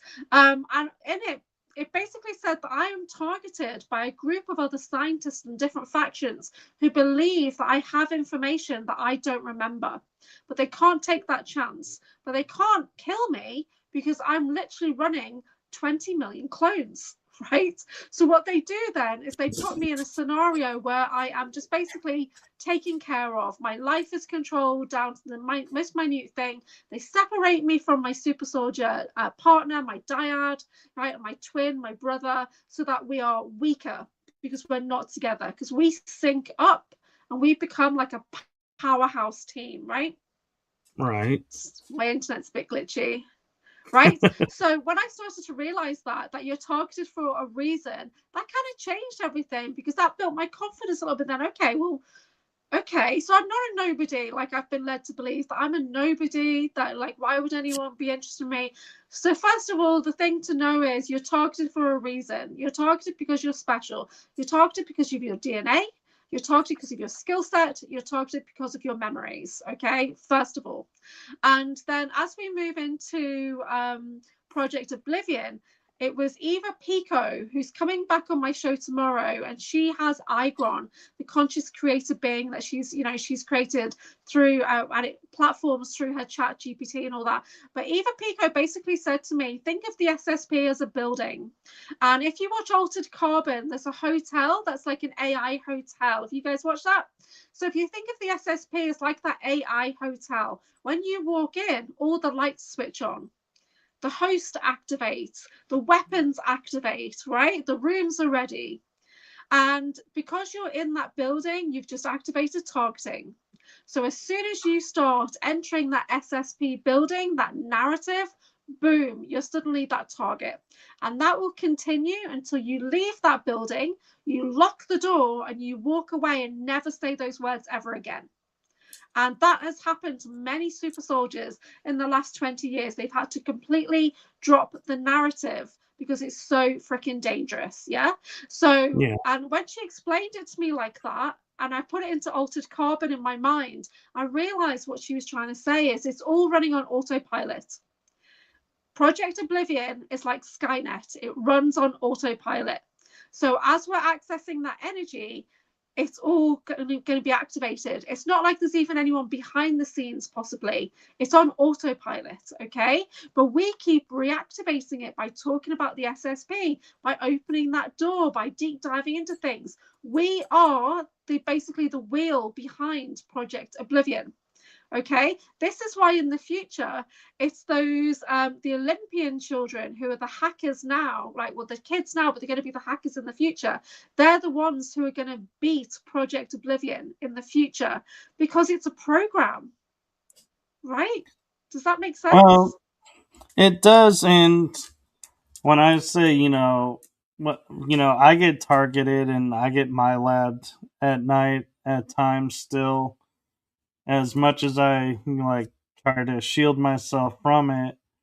But I think what the difference is I don't like. So I'm trying to figure out how to word this so it makes sense.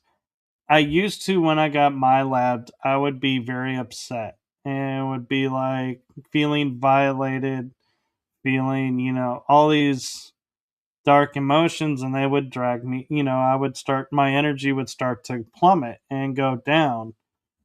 Well, in talking to my Wonder Twin, she was like, you can stop this. And I was like, what do you mean? And she's like, your energy, if you stop allowing this to happen, then it'll stop and they'll give up because you're not engaging it. And I started to realize, yeah, I am.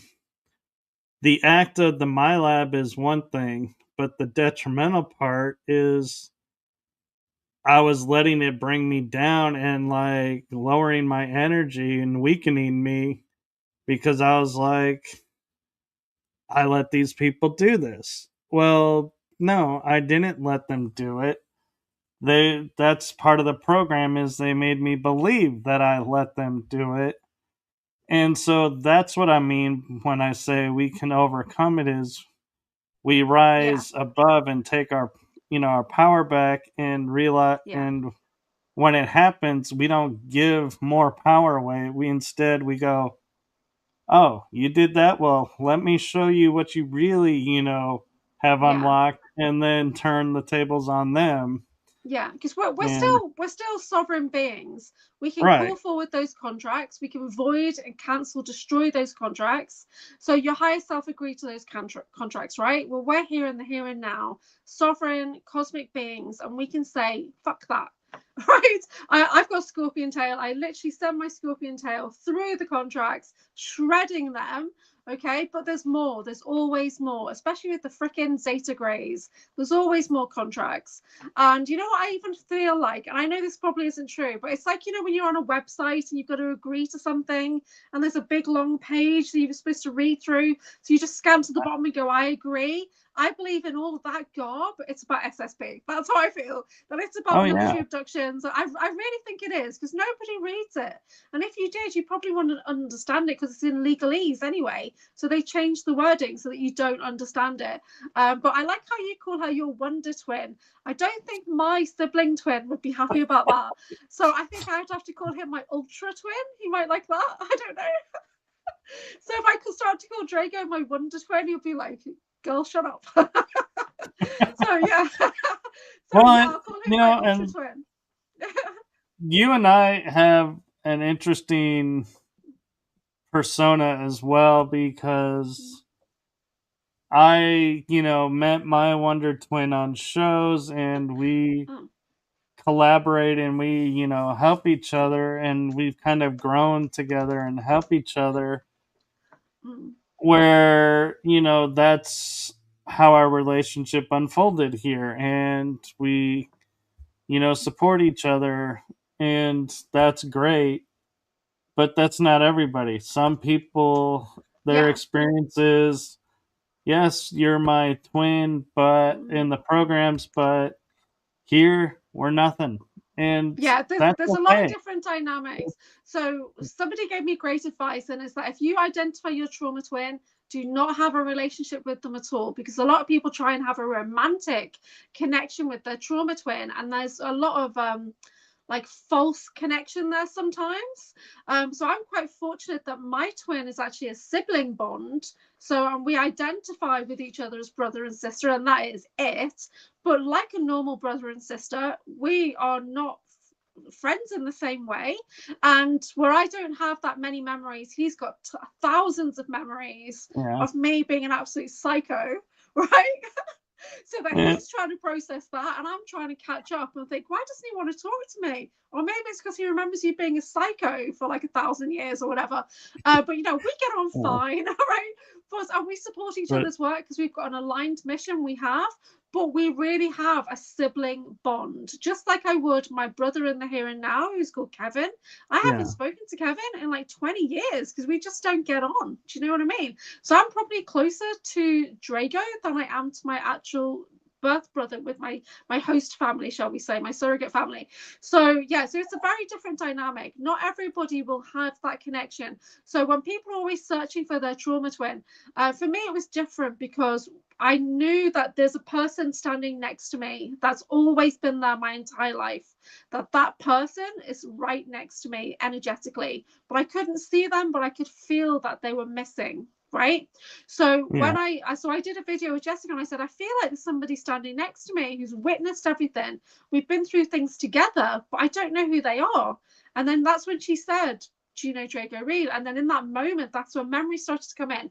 And to that point, I've been literally avoiding him. Right.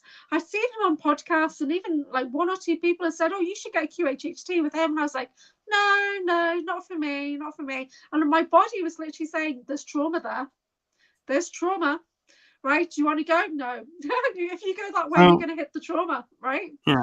So I'm going yeah, to interrupt for a second because Rachel brought up a point, and yeah, I think we need to clarify because she was saying trauma twin soul repatterning question okay. mark. A trauma twin, that is a term. Some people use trauma twin, some don't. You put the word trauma in front of it.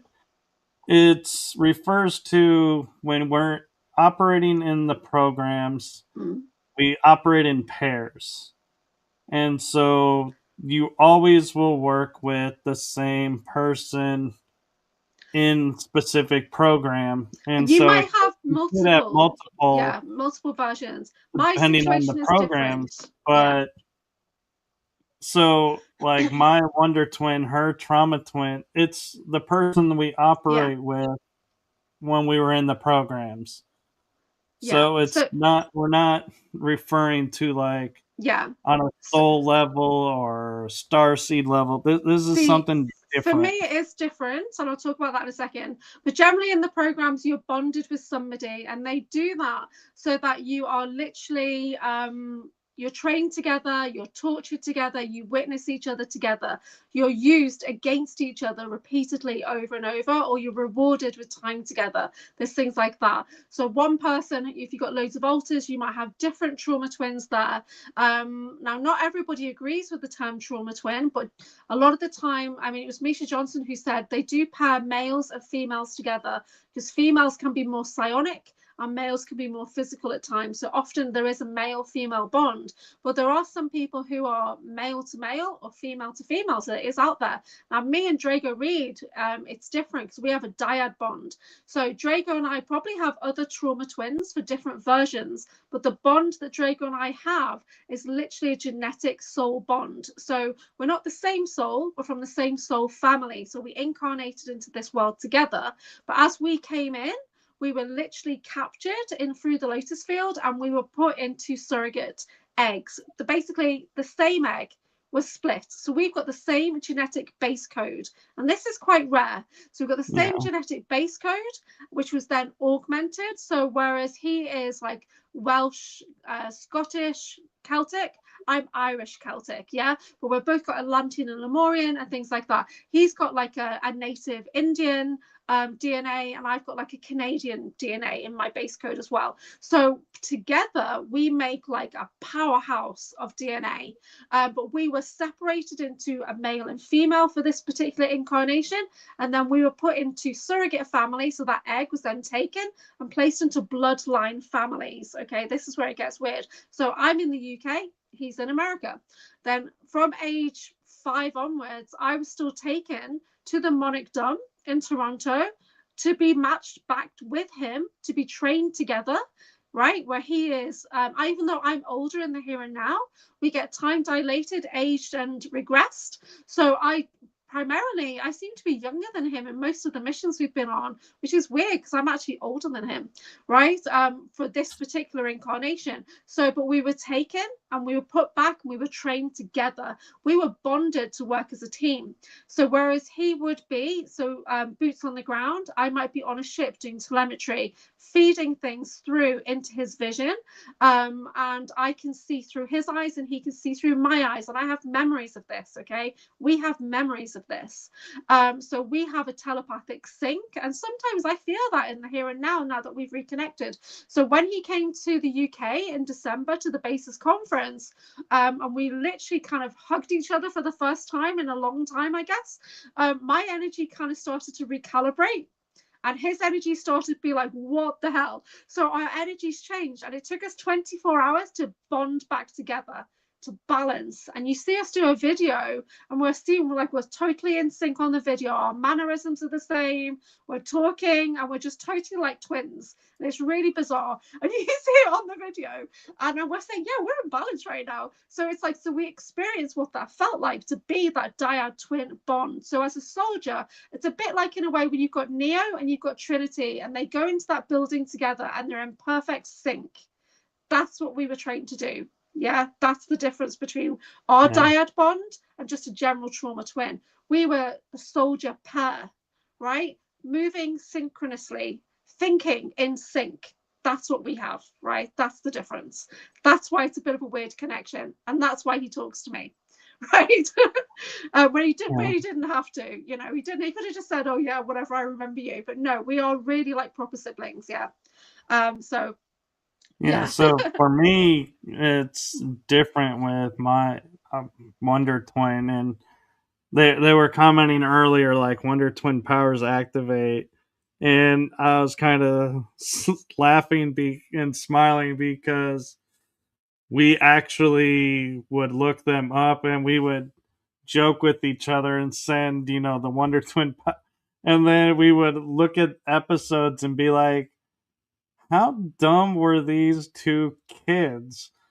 And we would laugh with each other and make fun of each other because we're like, yeah, the one turns into water, but then they had to grab a bucket to take the water to where they need to go. So she has to turn into a bird to fly him to where they're going. I'm like, wouldn't you rather wait until you're there? It's like, what was the point of changing this? And we were like, mocking each other a little bit, going, See, I like that like you guys have got that duo relationship. of stupidity. But I then was quite we were jealous like, of that at first. I was actually, because the bond I have with my sibling, my dyad, is very different. We're ultra soldiers. That's it. well, right. But we there are is the soldier. That's the bond. Yeah, but there is a difference though. Is we've proven this through things. Is she'll ask me a question and I will answer the question, and I have no idea what we're talking about, but everything I answer, she has already written down from previous experience. Wow. I had no idea about. So she unlocks my memory, and that's where we were like, that's why we say we're Wonder Twins. Is if you ask me about a project on a planet, I'm like, no idea. But if she asks me, then it's like, boom, the information's all there and then goes away. And so it's like, she's a key to the knowledge. So it's like, she's like my altered twin. So we're like, this is a weird experience that I had. So last year I was about to have a foot surgery, right? It's quite a major surgery. And 2 days before I was meant to go for an MRI. And the evening before my MRI scan, I was listening to a podcast and it was Dr. Amir and Ileana talking about Drago Reed. Now he wasn't on it. It was just he'd asked a question. There was lists of questions. So they were talking about the ship that he has. We talked about he's got this fleet, right? So he actually has 3 altars that are on the same ship, and the main one is called Commander Merrick. And as they were talking about this, Drago had said, why is it when I look into a particular content, I kind of get knocked out for 15 minutes? And I'm potting around, I'm doing my thing, whatever, and I'm hearing Dr. Amir talking about this ship and about Commander Merrick, and I feel really weird, and I sit down and I literally go offline for 15 minutes. and right, which is mirroring what had happened to Drago. So when I kind of wake up and think, what the hell just happened? My mind was like a typewriter going, my mind was being scanned by the ship. Okay, right? And I confirm that by connecting to the ship. So I'm scanning into the mainframe of a ship where Drago Reed's alter, Commander Merrick, is the commander of that ship. So I'm thinking, well, similar DNA. I can disconnect from this ship. It seems to be scanning me. And so I started trying to disconnect. The ship thought I was trying to attack it. So they literally bombarded me with energy. It was so much that I felt like I was on fire. And I work with the violet flame, so I know, it wasn't like that at all. I was literally on fire. So I phoned Phil Barrow, the English wizard, and I said, dude, something's happening and I need some help, please. And he was driving on the highway and he said his phone was red hot. I don't know what's going on, but it's red hot. He's going, well, I've seen some kind of commander. I said, yeah, that's it. That's the guy on the ship who's trying to bombard me with energy because they thought I was attacking the ship. So the ship has basically started doing like countermeasures because I'd connected in unauthorized. So he tried to disconnect me. And I was still getting a lot of energy coming in. So at the time, I was working a lot with David Purcell because we were doing a podcast together at the time. So, and I phoned him up and said, look, I'm really worried here because I feel like it's going to fry my hearing aids, or I'm going to go into that MRI machine and it's going to blow it up, right? Because I'm embodying so much energy right now. And I'm usually a 15 or I'm a 0. I can get to 15, that's fine. But this was like a 30. It was like off the charts, like a 30, right? So, and David was saying, my phone is freaking burning my hand. Get yourself outside right now and ground this energy. And I live upstairs. I have an apartment and I just couldn't walk. So I managed to get to my grounding mat and I was dumping energy into the grounding mat. And it started to level up so I could go to sleep. But when I woke up the next morning, it started again. It was scanning my brain. What was actually happening was I was about to go for a surgery. A copy of me was being made on his ship as a backup, right? Because if anything happened to me, potentially something could happen to him because we're synced. So before you go into battle with your twin, copies are made, right? And stored of your consciousness, okay? So if anything happened, you could be backed up, replaced, recloned, whatever. So I was talking to a friend of mine, and this is what we believe happened. Drago was just like, what are you talking about? But one of my friends and I were thinking, okay, this is the only thing that makes sense.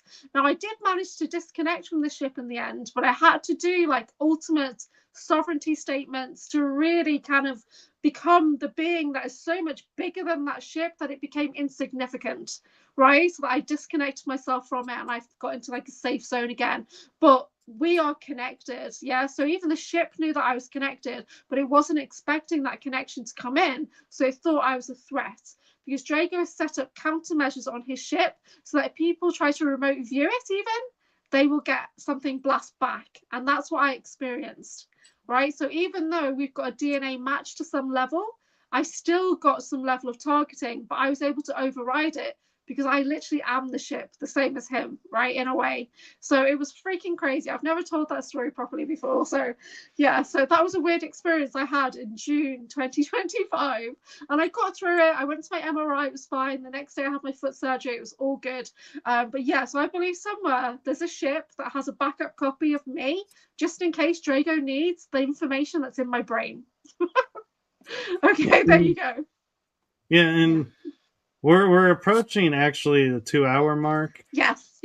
And I'm enjoying the conversation and everything, but there is one thing that you asked me if we could talk about, and so I'm wanting to kind of sidestep, if everybody will pardon us, because Anchor has something she wants to share with us. Is it about my cards? It's the cards. Okay, yeah.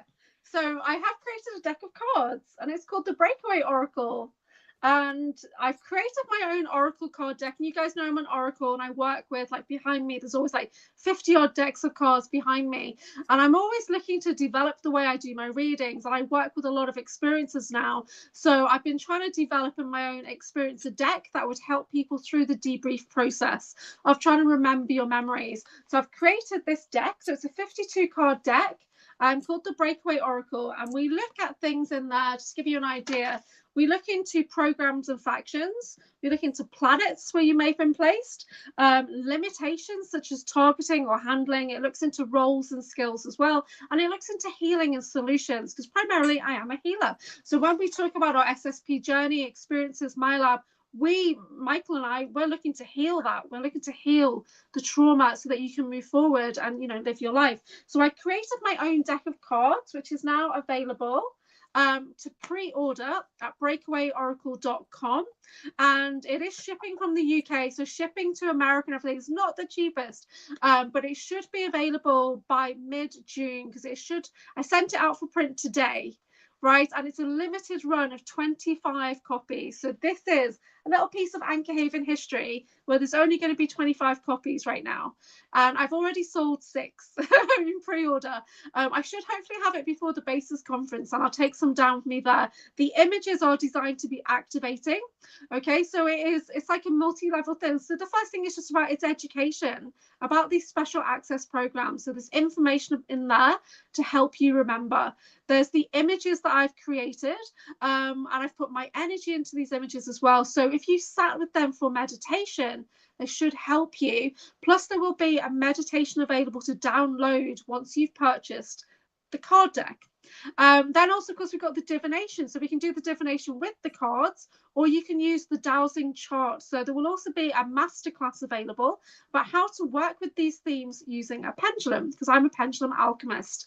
And as we work with pendulum alchemy, we work with healing. So this is a multi-layered, not just a deck of cards, it's a full modality in its own way, specializing into people who, even it says on the back of the box here, make sense of your memories. This oracle deck is for experiencers, those who believe they may be targeted individuals, military abductees, MILABs, and super soldiers involved in the secret space program. Empower your knowledge with clarity cards to help support your remembrance journey. Discover your possible connection to the USAPs, the unacknowledged special access programs. Advance your meditation practices by focusing on the artwork to help you remember. So there's empowerment cards, which is about targeting patterns, which I do talk about a lot on my channel. Project cards, factions and programs, planet cards, the breakaway colonies, role cards, training and skill sets that you might have, and solution cards with healing and guidance. But for me, the focus is on the resonance, okay? Oh, it's resetting my internet again. So yeah, so it's on the resonance. So in the mini guidebook, which is not in the box, it's available to download. But I'll be working on an expanded book that you can purchase separately. Some people might not be into the cards. They'd rather have the book and work with it that way. We're looking at the resonance check. So how do you know that this applies to you? So a random card might come out. How do you know that this applies to you? So there'll be tips and things in there so that you can do a resonance check. Does this apply to me? You can do a clarity check. What sense does this make, and that kind of thing. So this is what I'm working on for the last couple of months. I have had a collaborator actually, who is the John Whitberg. So we've worked on this together. So he's been an integral part of me developing this deck. So it is the Breakaway Oracle by AnchorHaven at breakawayoracle.com. Okay. So I have an interesting question for you, because you had told me like you have a store in the US and a store in the UK. Do you have plans on making the deck available through the store in the US? Well, the one in the US is the Galactech Firestore by Sonia. So it's at the moment it's t-shirts and mugs. It's that kind of store. I don't know if I'd be able to get these out into an American store right now. Because I'm doing a short order as well. It does make them a bit pricey. Whereas if you're going to put them in stores, then it would be like you've got to do like 1,000 order, to get them into wholesale rates and things like that. Right. But yeah, so I don't know. Maybe I just need to ship them over to somebody I know in Texas, and then that person can then ship them out to other people. It'd probably work out more expensive anyway to do that, to send them over to you. I don't know. And then I you was can like, I go love to the how post this office for me. collaboration just took another turn. Hey, it was your idea. So yeah, so at the moment there's only 25 decks available anyway, and I have sold 6 already. So I think there's another couple that'll be going out to UK experiences, and I'll be taking a small amount to the conference with me, which is Bases, the 19th to the 21st of June with Mars Johnston. So I am appearing at Bases like I did last year. I may or may not get to do a talk. I'm not too sure. It depends if we can get the Americans over. So I'm preparing a backup talk, which is about the space programs. But I will be there. I will be representing UK Super Soldiers. I'll be doing some side podcasts like I did last time, and I'll be there to talk to people about the space programs and everything like I did last time. So yeah, so I am team Bases. So I do the graphics, I do the program, I do consultation with Miles and try and keep him on track. And yeah, and he's not easy to work with at times. But he's very supportive of the work that we do. So yeah, so he is a very interesting chap. So you're actually doing a conference, and then the very next weekend a conference. Yeah, so we've got Gina's conference first, where I'll be doing the presentation online, and then the week after I'll be at Bases in person, and I may get an opportunity to present in person. But to be honest, if I don't have to, then I'm not going to, because it's platform work, and I generally do platform work about crystals and mystical wellness. Talking about the space program when Laura Eisenhower and people like that there, that's probably not for me right now. I'm still, relatively new to talking about these topics. I'm not an expert on these topics. I'm only just starting to bring out tools to help people remember who they are. So that's kind of my focus. Yeah. You do realize you're talking to me, and I've talked to Laura, I've talked to Tony, Brad, I know, Alex, you just did an amazing interview. Emery, Smith, and so don't discount yourself. I can't believe you're talking to Geraldine Orozco. Oh my god, total fangirl crush on Geraldine Orozco. Oh my word. I can't imagine being in her presence. I was amazed when I saw she's on your channel. The lineup of people you've got on your channel is absolutely fantastic. I love the guests you have. Yeah, so no, I'm honored to be here. Thank you. Yes. Yeah, but what I'm saying is don't discount yourself, because here, we're talking, we started out by saying how we're both on the same level, and that's how we're going to be doing this great collab. Yeah. And then you turn around and say, I can't have these people on my show because I'm not this. And I'm like, oh, no. I have them on, so why can't you have them on?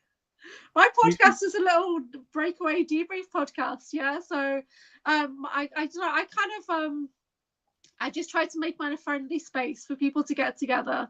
And if people want to use my podcast as like a breakout show where they can build their confidence, then I'm really happy with that. Yeah, so yeah, I have kind of moved a lot into the super soldier stuff, which wasn't my original intention, but my whole work has just gravitated towards that way, and I've really found my place in it. And working I just had a thought. Great people in our community, yeah. I just had a thought. Like I have channeling sessions, or the mediumship readings on my channel to kind of bring a little difference in. And you're saying, how your channel is now off onto this. What if you were to do, and I would come on, and I'm sure other people would love to come on, and we just do a show about disclosure movies, disclosure TV. Yeah. And it's just literally, we just talk about TV shows or talk about movies. I wanted to get you on with Aurora and Missy Hill. I think that would be so awesome. Like the 4 of us or whatever getting on with that would be so good. Was that 5 of us? No, it's 4 of us. That would be so good because they know their movies, they know their TV. I can't count. I'm just laughing because you do that, because I've been known to go like this and be like, yeah, and I kind of do the same thing. Yeah. So I'm like, I'm very visual with some things in my mind. Yeah, and other things not. A lot of the time it's just black in there. I get my third eye implant activates and that projects the screen out, which is pretty awesome. That happens quite often now. Yeah, and But yeah. I will say I was loving the fact that in the episode I did before this one, I brought up the movie They Live, Oh and yes, you we and were all right on Jessica it. were like, "They live," and I'm like, Oh my "Yes, I god! know you guys know I'm this." going to submit that to John Whitberg for review because They Live. I remember when I watched it, and I watched it with my brother here in the UK. My brother's 12 years older than me, and that's what we had in common was movies and Star Trek. He literally raised me on that, right? So I remember watching that movie and just wow. But when you go onto YouTube now and put in They Live, it is absolutely still relevant. Every single piece of that movie is relevant right now. And when was it made? Like 30 years ago, but more than Yeah, I 30 think years ago. it came out in the '80s. Right. It's still Roddy relevant and Piper. it kicks ass. That fight Yeah. scene in the alleyway, oh my god, that kicks butt so bad. Yeah. Well, And I still love the scene where he's there, and then he goes like this, and he's like, what are you I'm looking at, like, pal? I totally can see everybody doing that. Yeah, consume, consummate, like eat, yeah, obey. Yeah, honestly, that's literally the world that we're living in right now, and people are starting to recognize it more. But even the Yeah. television, it's patented as a programming device, yeah, a mind control device. It's programs, it's channels, it's yeah. But Ugh, here's the sick. interesting thing, though, that Mm, brings an interesting aspect to it is we can be watching, like, say, for example, watching Star Trek and Battlestar Galactica in the mm, 70s and 80s. And yeah. you're like, hey, this is a really cool space show. Mm, Fast forward, we'll say 20 years, and you're now and like aware of disclosure and everything. You start to mm, watch it, and you're like, wait a minute, this is all disclosure. What? And yeah. it's like you realize everything Mm, you've watched has been mm, disclosure all yeah. this time, but you Yeah. never saw it for it until you wake But up you and longed you for it though. see it I longed to and be you on the can't Enterprise. Yeah. unsee it. Yeah, but I talk about John Whitberg a lot because I love his work. And when he did the review on the Forbidden Planet from the 1950s, there's Oh huge yeah. technology used in that freaking movie. So they really thought by 1960s we'd all be living in the future because they brought technology that's used off planet into the movie. So he did a great review on that. So please go check that out, guys, at the John Whitberg. So Yeah. he's so that USAPs in cinema, so that's unacknowledged special access programs in cinema, how they're working in this disclosure, they're working in technology, even the uniforms or what, it's all there. It's all Well, right there in front of you. Yeah. and what was funny is I was doing a channeling session with Starseed Lolo, Mm, and we were talking to the ant people, and I said to him, I remember seeing like Johnny Quest from the 1960s and Herculoids, I think is 60s, 70s, 80s maybe, but they're considered old cartoons. mm, And people would be in there, mole people would be in there. And I right. was like, did you guys like do this, to bring awareness to you guys? And they were like, no, but it is somehow they found out about us, and so we're Mm, okay with it's being public, yeah. but it was accidental disclosure, so to speak. Yeah. And I I was I like, did but it's so weird when you go and you look at something from the 60s and are like, yeah. this is a culture that we're just now starting to say exists, Yeah. and we're in 2026. This was Yeah. 1960s they So were yeah, aware of, and it's it's like, insane. But you have what? to remember that we've been in space a lot longer than people realize. Oh Those yeah. breakaway colonies, it's called the breakaway oracle because we're getting into breakaway colonies. There's trillions of humans in space, trillions. okay, from breakaway Germans, breakaway Japanese, Solarians, humans in space. So it's mad. So I did a video with Starseed Lolo, and it was quite interesting when she channeled the Zeta Greys. So yeah, I do have Zeta DNA. I do have like Draconian DNA, things like that, along with Arcturian and whatever. But she channeled the Zetas, and the whole time, every answer to every question was, it's the hybridization program. Why would you not want to do it? It's the hybridization program. So they just wanted to hybridize with us. That's all they wanted. It was so bizarre. Like every single question, but why wouldn't you want it? It's hybridization program. So the answer to that is the hybridization program. And I'm just sitting there thinking, oh my God, how do I do this interview? But this ET literally just wants to merge with us because they believe you are us. Hybridization program. That's it. That's all they kept saying to me. Yeah, it's all about hybrids, all about hybrids. It was really bizarre, but it's a great interview because she also channels the Ra Venusian collective, and another aspect of me is called Alane Ra. So I knew I did have Ra descent, right? And I knew I had aspects of me on Venus. I did not realize they were the same thing, right? So that was really interesting. And because there's another person that I'm connected to who's also Ra Venusian collective, and I only found that out after I had that channeling, and I was just like, whoa, that's insane. So we're literally from some kind of lineage of these, you know, these sun gods of Venus or whatever, you know, they want to call themselves. I don't know. But I thought that was amazing. So she's very good. Yeah, I can't wait to get her back on at some point. Yeah. Yeah, this has been so good. Thank you so much.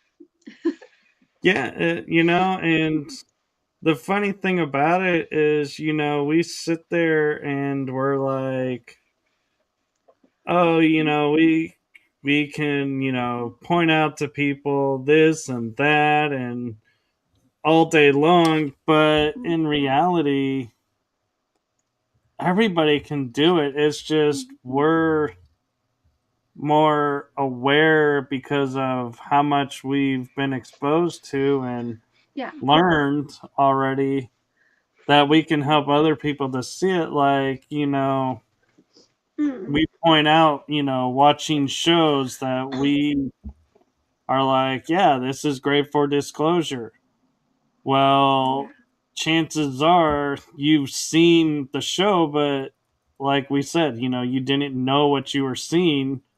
So how would you see the disclosure? But until when someone points it out, you can't unsee it. Like an example is you need to rewatch everything now. Once you start to get your memories, you've got to go back and rewatch everything, and you'll start to see it all over again. Right. Yeah.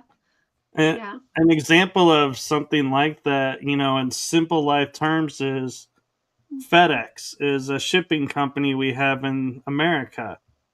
Well, in their logo is an arrow that points to the right. Okay.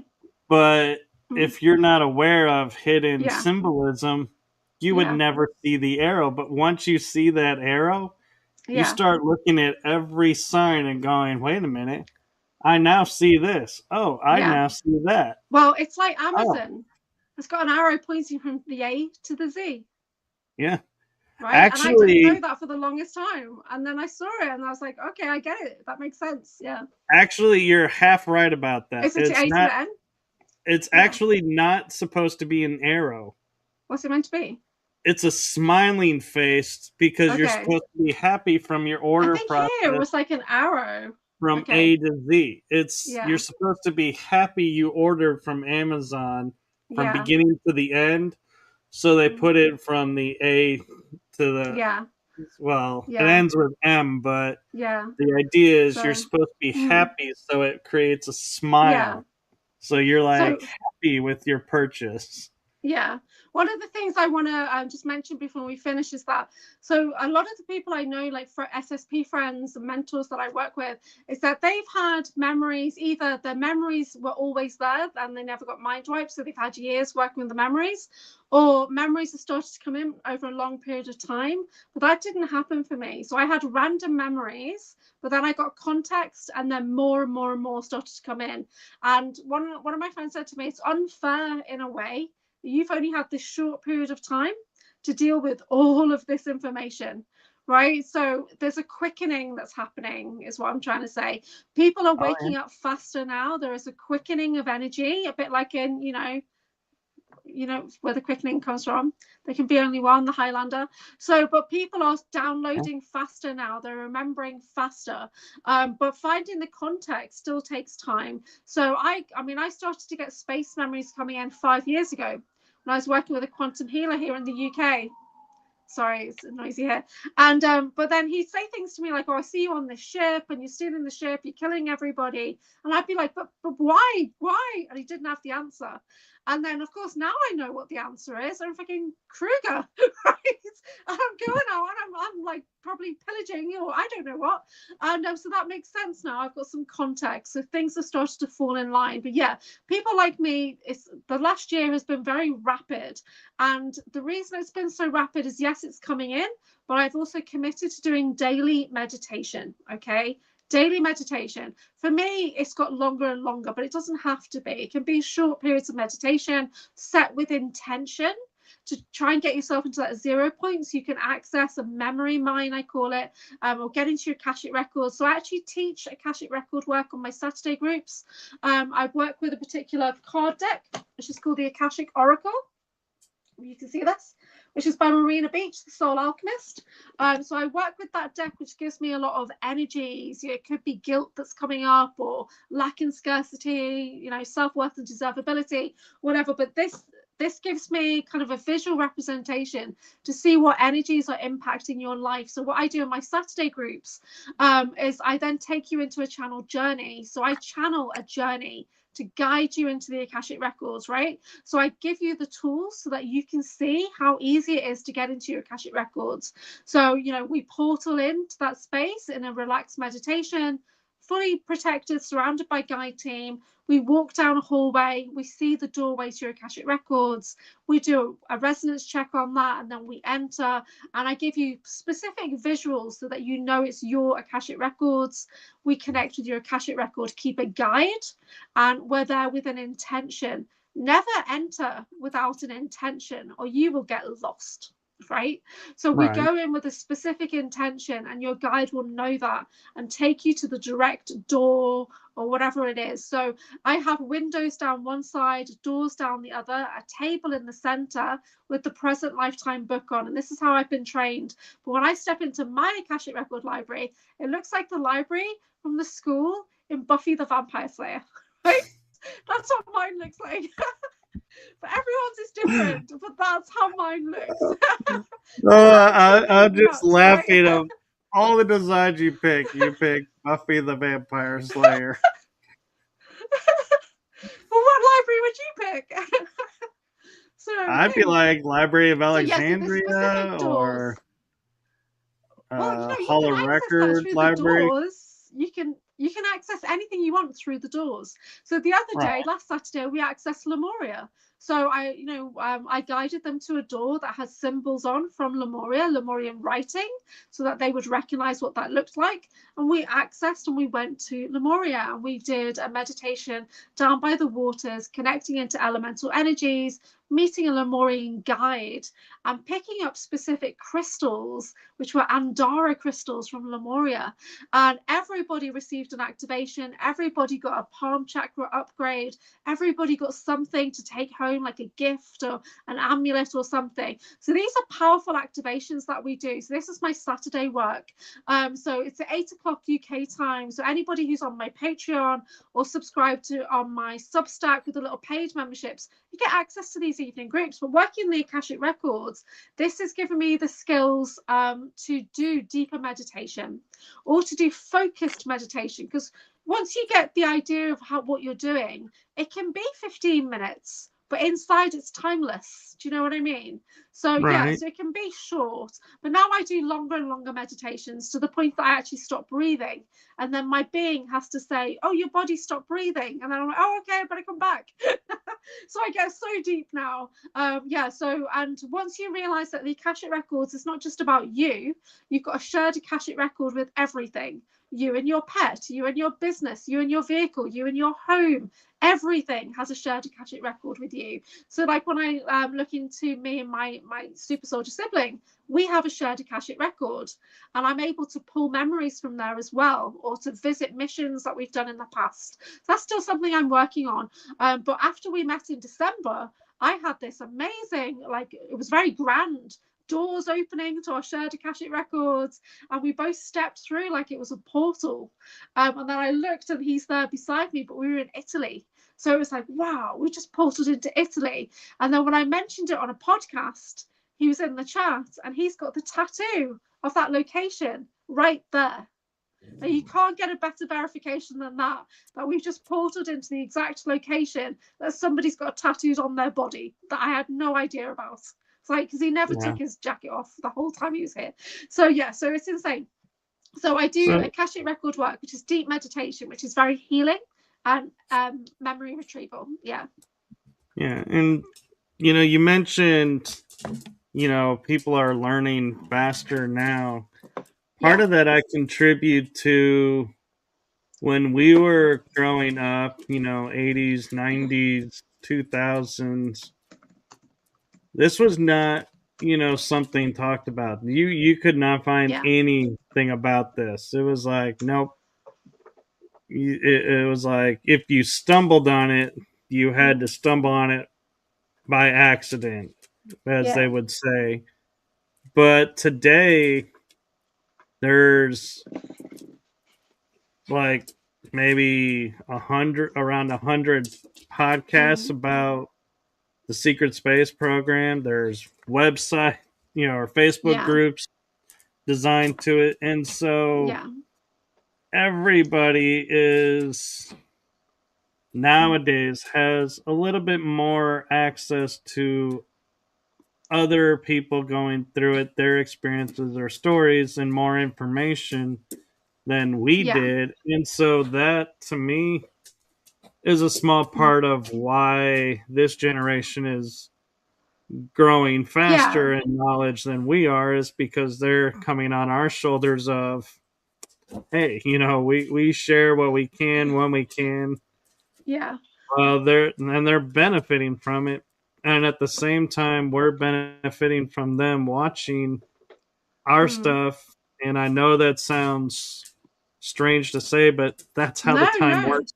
It's a partnership. I totally agree. Because for me, none of this was in my awareness for the longest time. And so even to the point of probably till I was about 22, I was allowed to get into a little bit of conspiracy with the X-Files. But then once I started traveling, none of that was in my awareness ever again. Until I started to live in India, then I started to go back kind of into spiritual practices. But we're talking, you know, like 20 odd years ago, you'd go into you go to a bookshop and there'd be a spiritual section that's really tiny. Right, there wouldn't be spiritual books. There'd be hardly anything, right? And so there definitely wouldn't be anything like this. Or if there was, it would be like, you know, with random things, you know. And so for a long time, this was not in my awareness, and I do believe that was targeting, but I also believe it was my guides protecting me from doing this work. Because once you start, it's hard to stop, right? And but UK, not many people have this kind of awareness. I don't bump into UK super soldiers very often. I did meet a couple at bases, and there was one that I met at bases in December, and I knew him and he knew me. And I knew him from South Africa, from a Kruger mercenary mission in South Africa. And up until that point, I did not think that applied to me at all. And I got a vision of us both as mercenaries on a Jeep and in a briefing in South Africa. I've never been to South Africa, so that was blowing my brain. And he'd come up to me and just say, I'd be talking to, like, you know, like visitors, and I said, they'd ask a question about Mars, so I just tell them what I know, and he'd walk up to me and say, yeah, I remember you from Mars, and he'd just walk away, and I'm like, what? So it's so random. So yeah, so UK people are not as open to talk about this kind of stuff as they are in America, right? And I found all of this because of the Typical Skeptic podcast.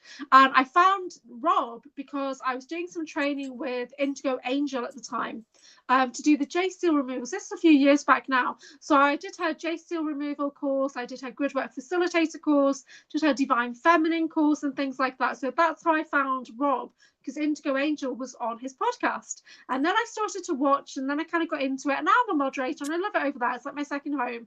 But when I look into Australia, where I did live out there for a year, it's the start of my travels.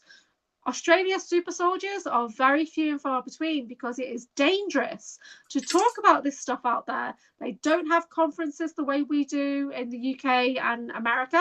And, you know, Chloe Ariel, Soul Sessions, she talks about the level of targeting she gets. And it's literally men in black walking up to her, like following her, like in the car, stopping at the roadside and stopping in cafes and directly coming to her face and saying, "Where are you going? Where are you going?" Hey? Yeah. Oh, because you're talking about Australia. Yeah. There's a So comment about Asset Australia. Island. Yeah. So Asset Island, well, if you've not watched the Drago Reed interview, that's on my channel. It's on Rob Khalil's channel as well, Typical Skeptic. So I had a stay at Kangaroo Island on my travel in Australia. So I flew into Brisbane. I did the, you know, that side of the coast. Then I flew over to Perth. And I worked there for a bit, and I got a camper van, and I did the Nullarbor Trail. So you go all the way across to South Australia, and I was obsessed with Kangaroo Island. I just don't know why, but I really wanted to stay there. So me and my Aussie boyfriend were going to stay there for about 3 weeks is what we planned, because I've been talking about it for weeks. When we got there, we stayed for 5 to 7 days. I can't remember now, but it was a maximum of a week because I had to get off the island. I had to get off the island, right? And now I find out that one, you know, Vicky, who comes in the chat, she actually grew up on Kangaroo Island. So she saw my Sacred Sites video with John Whitberg, where I dotted so many places in Australia where I believe I'd been abducted. And she started to remember an experience that she had as a child on Kangaroo Island, right? So red flag there. And then, you know, then you've got Rachel, who's from Tasmania, I think. And so we were starting to talk about it. So when Vicky asked the question about Kangaroo Island on the Drago Reed show, he said, "Oh, Kangaroo Island, you know what the name for that is? Asset Island. The entire island is a base. Every family is an asset." Right, so no wonder why I couldn't wait to get off it, because I had abductions galore. So they cloned me basically while I was there. So yeah, so I'm all over Australia. You'll see me everywhere, right? I'm all over the world. I really am. And now that you know that I'm a clone template, just like Drago Reed, you'll start to see us everywhere. It's like somebody I went to the conference with in December. She then went to Wales and sent me a text saying, "You're sitting in this cafe." And then so another lady, a friend that I've got here, she went to another town and she said, "You're in this pharmacy. This is so bizarre." Like, I was working in a shop, right? So yeah, so I've physically seen a clone of me in France. So they're out there. Now that you become aware of that, yeah, they're all different ages, all different heights, but they're still me. They still got my soul essence. From time to time, I tune into their energies. So yeah, Australia is quite a dangerous place, and most of it's because of I did a video on this, guys. Did a video on Australia because I'm looking into the global monarch programs, and I'm looking into the Commonwealth tie-up. So all the Commonwealth countries, I was literally transferred across all of them as an asset. That's what I realized on my travels. So when you start to look into that, it's part of a larger global monarch program. And in Australia, it's about the like the agricultural programs, everything. It's all really super dodgy. Yeah, all MK Ultra, mind control, asset creation over there in Australia. So yes, so there's probably a lot of Australian assets who are going to start to come forward now. Just like in Canada, tons of Canadian assets are coming forward right now, aren't they? We know a lot of Canadian super soldiers already. Yeah. Anyway, I'll leave it there. You know, and I get excited about I actually have an interesting thought to leave people with. You know, like you're talking about having aspects everywhere. We all have aspects everywhere. Here's an interesting thought that I'm not saying it's true or not true. I'm just, you know, hypothetically just throwing it out there because, like Rachel's saying, we've all already met then. It's like maybe, but put an alter aspect Yeah. of you be in a relationship with an alter aspect of me. Possibly, And how you never know. weird would that be? I could be living in Texas with you, another version of you on the other side of Texas, because Texas is so big. We might have 3 kids and 2 dogs. Who Yeah. knows? Yeah, who knows? And then you integrate it. It's like, how awkward would that moment be? Going, On a wait a double minute. date. What if you went on a double date and it was another version of you? That's weird, right? Yeah, I don't know. I've not thought about that before. Yeah, that's or interesting. here's one that's even more weird is what if you went on a date with your alter? Yes. What if I turn up on a blind date and it's literally like a clone of my dad, right? My sibling. Or some because the male version of me is basically Jago Reed, and I'm basically the female version of him. Right? That's the weird thing about it. We literally are. I mean, you see us sitting side by side, you see that. So yeah, I don't know, that's weird. Well, I and don't like that. we're assuming all our alters are the same gender. We Yeah. could have female genders, and so Kat is saying, well, AnchorHaven has been practicing her Texas accent. I sure have. So, what was known ages ago as a doppelganger? Yeah. So when I did the Miles radio show 2 weeks ago, and I said doppelganger, he interrupted me very abruptly to talk about clones. yeah. So yeah, so people know doppelgangers, don't they? But when you talk about clones, you're crazy, right? I was 10 minutes from running into my doppelganger. Literally. Wow. That's insane. I went into a store and everybody says to me that's working there, "Oh, you're back?" And I was like, "Back? I just got here." And they're like, "You weren't here like 10 minutes ago?" And I was like, "No." Yeah. And they're like, "Well, then your doppelganger just left." And I was like, "Man, that's pretty close." And yeah.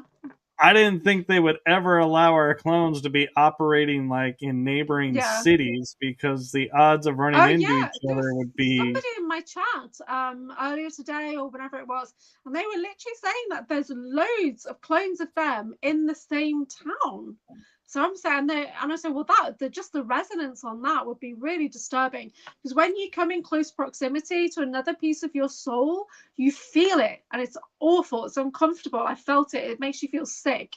I was just thinking about something. Yeah, if you want to know what other versions of me look like, then watch the TV show Orphan Black. So I've literally had all of those hairstyles. I'm not joking. I have.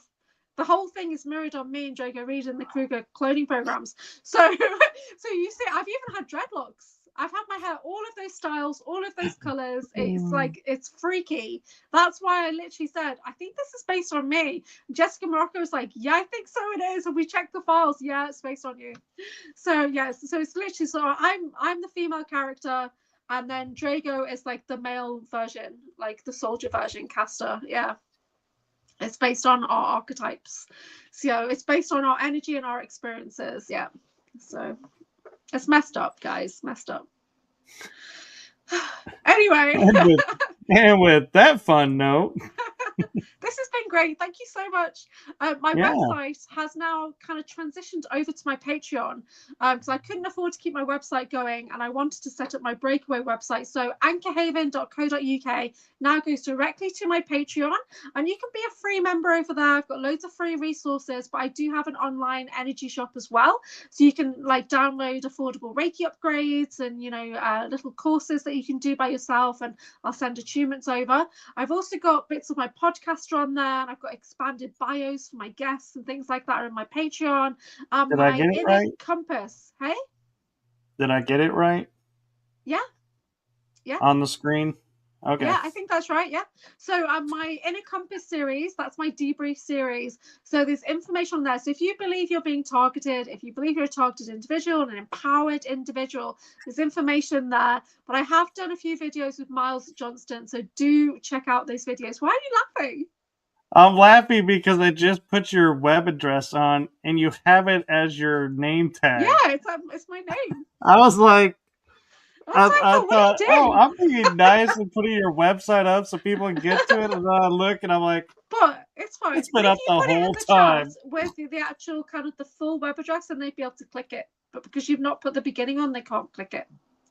See, moderator tips. Well, Yeah. I don't put links in the chat because Okay. You're when the you only one who close can. the chat disappears. It doesn't disappear. It takes time to process, and then it comes back available after a few hours. Yeah. I have never seen, and I went back and looked at a few things. I have never Yeah. seen the chat. Oh, it might be a setting that you've got on there, but chats generally just take a few hours to process, and then it'll be available for people to watch back the video with the live chat at the side. Yeah. But it takes a few hours to process. It's not instant. It doesn't always work for me when I'm in vertical mode on my morning lives.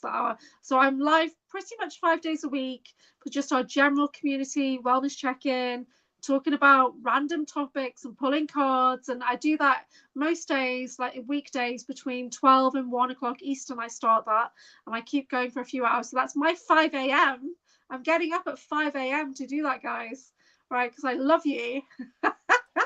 So I'm like, oh, good morning. I'm like, brush my face and brush my teeth, and I don't brush my hair, so I'm like, oh, good morning, everybody. I love that little 30-second guilt trip that you threw out there. Love you guys.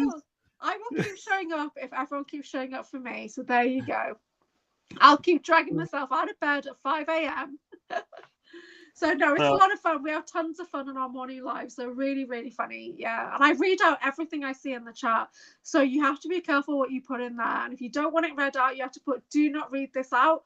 Otherwise, I will literally read out the worst things ever. I'm terrible. Because I have to read everything I see. That's part of my autism in a way. I literally, if I look at the chat, I have to read the chat constantly. That's why I'm trying not to look at the chat too much today. So yeah, the US crowd stays up late so that they can do my early morning live. So it's like after midnight for them, and it's 5 a.m. for me. Yeah. So but we get some Aussies, and it's like evening for the Aussies. Yeah, but it's the next day for the Aussies. It's really weird. Anyway. Yeah, I've done your wee hour in the morning chat. Yeah. In the wee hours. You know why it's in the wee hours? Do you want to know why? Because Robert, typical skeptic, was doing 4 shows a day, and it's the only time I could get on my channel, right? Because it was always clashing with something that he was running, and I'd want to moderate, or like half my guys are his guys. Do you know what I mean? So it was like, so then I managed to find this little sweet spot at 5 a.m. my time, midnight Eastern, or just after, and you know, and it started to work. And we've been doing it for a while now. And we love it. Yeah. Yeah. And we even, just for being funny, one day, the first time you were on my show, and then we signed off, and then a couple hours later, I was on your show. Yeah. We had like a 36-hour like just going around on each other's shows. That was so funny. You know what's bad though, because you've got that intro, I have to cut it out of the recording or I get copyright strikes. So this one, when I pull it off the internet, I have to cut the start and the end off because you intro and outro. Oh, I was fuming. Well, okay, so I get copyright, but I don't get, it doesn't strike my channel. They just say, you shouldn't be getting copyrights for something that you've created. Oh, unless it's not my music song that YouTube doesn't like. Oh, it's not your song. Okay. It's not my song, but I have given YouTube the license, and they keep flagging it, so I just stopped giving them the license. Well, I got flagged, and then I had to figure out, okay, how do I chop this off and all that. It was the same with Sean Bond at Psionic League, because I do quite a bit over there, and I have to completely cut out his intro and outro, so I have to do the same over there, or I get flagged. Yeah. Well, this is what I get, is, I'm looking at it now, is I get copyright, and it says copyright protected content found, but the owner allows it, so it's okay. I don't get. Okay, no, I don't get that. I get you need to change that, or you're gonna not be able to be monetized. That's what I get.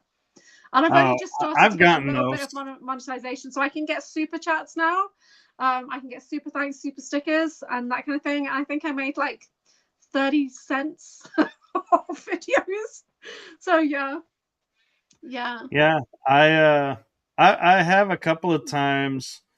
I'll put a song on a ad that I was doing, and they would say, "Oh, this ad is not available. This music's not available in other countries," and I'm like, that "So they happened to don't me get the music." recently. I don't care. I did a promo reel that was so crack-a-lacking. I absolutely loved it, and I made it on InShot. It was so good. The music was thumping, right? And I put it on Facebook, Instagram, TikTok, fine. Put it on YouTube, flag straight away. And then I had to change the music, and then it was like crack-a-runkin'. It wasn't as good. So yeah, it's fine. Yeah. So I did an episode where I was celebrating Texas Independence Day. Yeah. And I had all this Texas music on it, and they were like, "Oh, well, this one song is being flagged on YouTube, and you need to change it." And I was like, "Okay." So I went to change it, and they're like, "No songs about Texas." I was like, "Well, this is kind of defeating the purpose." So I'm just going to comment on what Rachel's put there, that this one was advertised, but mine on my channel are not. And that's because I don't use StreamYard. Yeah, so I can't use StreamYard because you see what happens every 15 minutes, my internet gets messed with, even as a guest. So when I try and host on StreamYard, it blocks my router. And the handlers hack my StreamYard. StreamYard is not very safe. And so I've stopped using StreamYard, and I just go directly from my phone. And when I have a guest on, I use Zoom. So you don't get the links beforehand like you do with StreamYard. That's why. Right. So, but generally, Monday to Friday or Saturday, I am live. Which would be between 5 and 6 a.m. I'm generally live Monday to Saturday morning, and Sunday I do have a rest on a Sunday. But I've got quite a few podcasts coming up this week. I've still got another 3 podcasts to do this week, I think, and I've got a couple next week, but I'm going to ease off for a week or so. Because I'm preparing presentations for conferences, and I'm finishing off the guidebook and everything for the Breakaway Oracle deck, which is the breakawayoracle.com. And so that's why my stuff isn't advertised, but I do put regular posts out, and if you join my Patreon, I'll try and put a schedule out, but most mornings I do, unless I've done something quite late, like this one is 2:30 a.m. I'm not going to be live in 4 hours, probably not, but I might do an afternoon, or we'll see how I feel. So when it depends on, because this is a late one for me, we started at midnight. So so this is quite late one. Thank you for that in the chat. And so but generally I come on as much as I can, because I've got nothing else to do, and this is what I love to do. So there you go. How does it get any better than that? And I'm loving the fact that I put the www in front of it, and it's not a hyperlink. No, you have to put the HTTPS. Oh, you didn't tell me that part. Well, I don't even think I've got www on my else. I don't think so. I don't know. But so it's breakawayoracle.com. Breakawayoracle.com. Oh, I did it right the first time. Yeah. So the breakawayoracle.com is for the card deck, where you can pre-order a deck of cards, and you'll be able to access the guidebook that goes with that, and the meditations that go with that. By mid-June it'll start be ready. So I'm still working on that. There you go. That's perfect. Thank you. Okay, so we're finishing up now. So thank you so much for joining us. We really appreciate everybody joining us in the chat. Sorry, this is your podcast. I know. I'm laughing at the fact that you get two hosts together. We say router and you say router, because to us a router is something you put into a pipe to clear the pipe. Okay, well this is a router. A router is a machine, right? That routes. Yeah. That's the funny thing about our language. I love. Oh, I was watching a podcast earlier, and they kept saying niche. It's a niche market, and that really annoys me because it's niche. It is it's a niche market, right? It is, and this guy kept saying niche.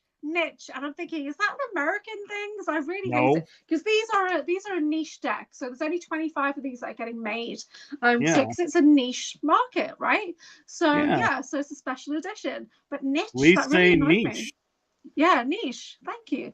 I'm very Americanized with a lot of my words anyway, because I grew up watching Cheers and Roseanne. So that's how I was raised, watching Cheers and Roseanne, right? That's why I'm very sarcastic at times, and I'm a bit of a, bit negative at times because of Cheers and Roseanne, right? That's the excuse. Okay, definitely niche, says Kat. Thank you, Kat. Kat's got such a beautiful accent. Terry can't wait to get hers. So excited. Yes. So they went off to the printers today. Hopefully I'll get them in the next 2 to 3 weeks, and then I'll be able to ship them out to you guys. So yeah, so thank you to everyone who's pre-ordered, and you're helping me cover the print costs. So I really appreciate that, because it's not cheap when you do your own small order for Oracle cards. It really isn't. Just when I did, I ordered a sample, but they actually sent me 2. That cost me $65 to order a sample. Okay, so to give you an idea, it's not easy, but it's our very first thing. It's the very first thing I've ever finished and have published, so I'm quite proud of myself. So thank you everybody for supporting the process. Yeah. So just so you know, you made your first US sale. Oh wow, thank you. It actually wasn't awesome. as bad as I thought it was going to be. Yeah. Oh, that's so cool. Oh, I'm stuck. I think my video's glitching again. Yeah, we're on the 15-minute mark. My video's glitching. Every 15 minutes, my video's glitching. This is what happens. I get targeted on StreamYard. Yeah. So that's really cool. Thank you so much for purchasing my Oracle deck. Yeah, you're welcome. It's on my end. I get a lot of targeting over here. I'm okay on Zoom generally because it's got extra encryption. Yeah. But it's just Terry. Yeah, there we go. Says, "Hey, I'm in the US, so I have sold 6 to the US already. So you're my 7th US sale, and I've got 2 UK sales which will be going through at the end of the month as well. Yeah, Kat's got them as well. Yeah, so it's going to be really cool. So thank you guys for supporting my little dream, and you've got a piece of AnchorHaven history coming your way in the next few weeks, hopefully. And so it's really cool. I honestly, I'm not sure if they're going to make any sense to anybody at all, but I'm going to do as much as I can to make them work, right? To make them really helpful. And hopefully people will find them energetic and beneficial. So yeah. Just know I'll be calling you every card I look at going, what in the world is this? No.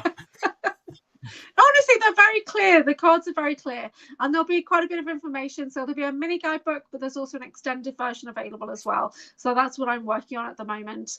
And I've been working with John Whitberg on some of these things. Yeah, so a lot of the so some things have come directly from John Whitberg, and then I've expanded into it with psionics and things. So yeah, so it should be interesting. So I actually jumped the gun and ordered too soon. I could have got the extended version. Well, it's the book that's going to come out separately. That's the extended version. So that'll go onto Amazon eventually when I finish that. But to go with this one, there'll be a PDF that you can download, which is like a mini guidebook. And then there'll be other accessories that you can download as well, which will be like charts and things like that. Yeah, for divination and alchemy. So why are you laughing? No, I'm laughing because I'm picturing it's going to be like most apps where, now that you bought the deck, it's $5 for this, $5 for that, $3 for this. No, you'll get plenty. You'll get a lot of bonuses with the deck, right? Yeah.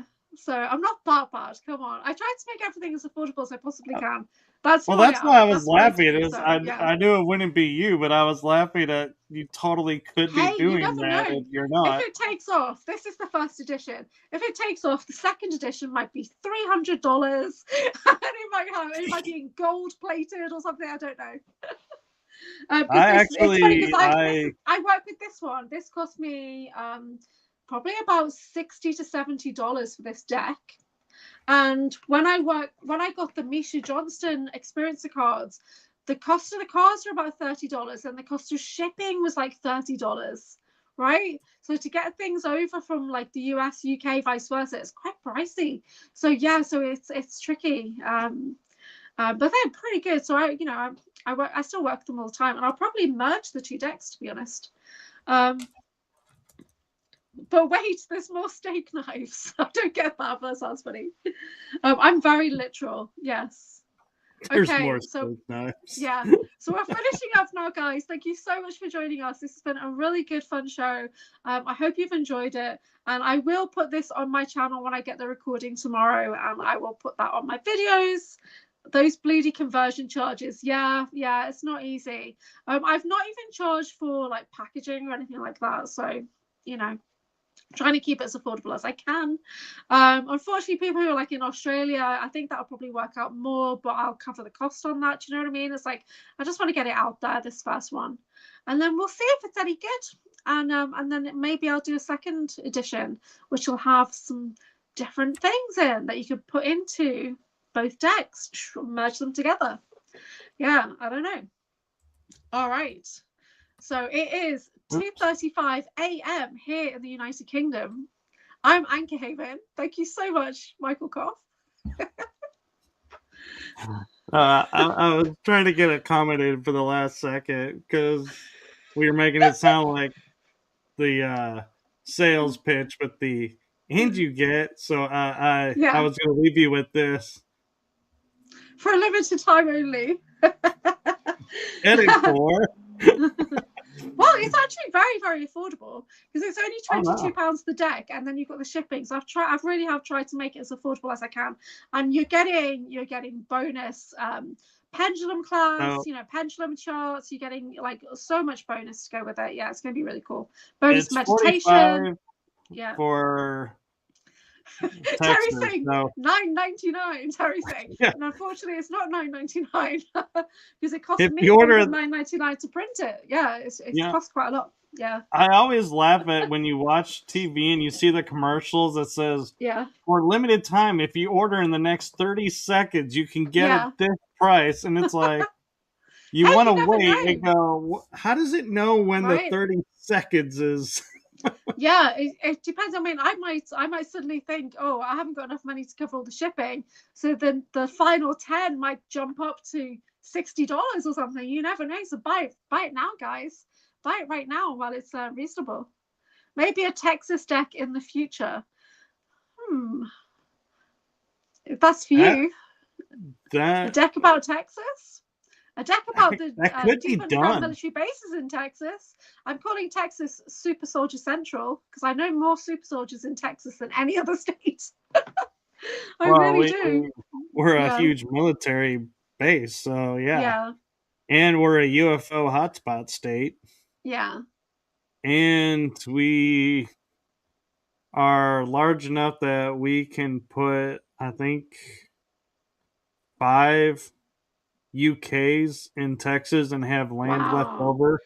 Yeah, it always amazes me how far it is to get from, like, say, where you are to the airport or whatever. And it's like, that's like me traveling to London, right? That's a long way. It takes me an hour to an hour and a half to get to the airport. Yeah. Gosh, that's not too bad. So Rachel's saying a portal deck. The next deck I design after this one is actually a mystical wellness deck, and I have 4 different versions already that I was working on last year, but I just didn't have the motivation to get things finished. This one I've only been able to get this finished because I've had a collaborator to help me, so that's kept me a bit focused, and because I have terrible ADHD, and I've got demand avoidance, pathological demand avoidance. You can say, this needs to be done right now. And I'll go, sorry, I need to go for a nap. Right? And that's it. And I'm gone, So, yeah, so I am working on more card decks. But the next one is either going to be mystical wellness or it's going to be some kind of quest. It's a quest. Yeah, a journey of some kind. So I'm excited. What are you typing now? You'll see. Elemental decks, including Avatar states. It said next deck available for the next 10 seconds. Yeah. Honestly, this one already is an elemental deck. So there's parts in this that are elemental. Oh, no. I was meaning like. No, I was meaning a deck for fire. A deck Okay. for earth, a deck Oh, for okay. Yeah, water. maybe. Well, in this, there is a card that's for Earth, Air, Fire, Water, and Storm. Yeah, but Right? I It's mean in the already in this entire deck. deck. Yeah. It's like the Okay. Avatar movie.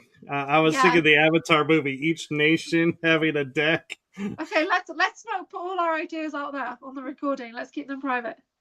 Right? Right? Honestly, make your moves in silence. Yeah. Because you never know who's watching. I get terrible targeting from other podcasters in the community. And this has been going on since January. And it's not even directly at me, it's at somebody else. Do you know what I mean? So Drake and I touched on that on the video the other day. It's still actively going on. I'm still being surveilled constantly, bombarded with energy, and it's nothing to do with me even. So yeah. And Hey, this has now officially become my longest episode has it? in 4 years.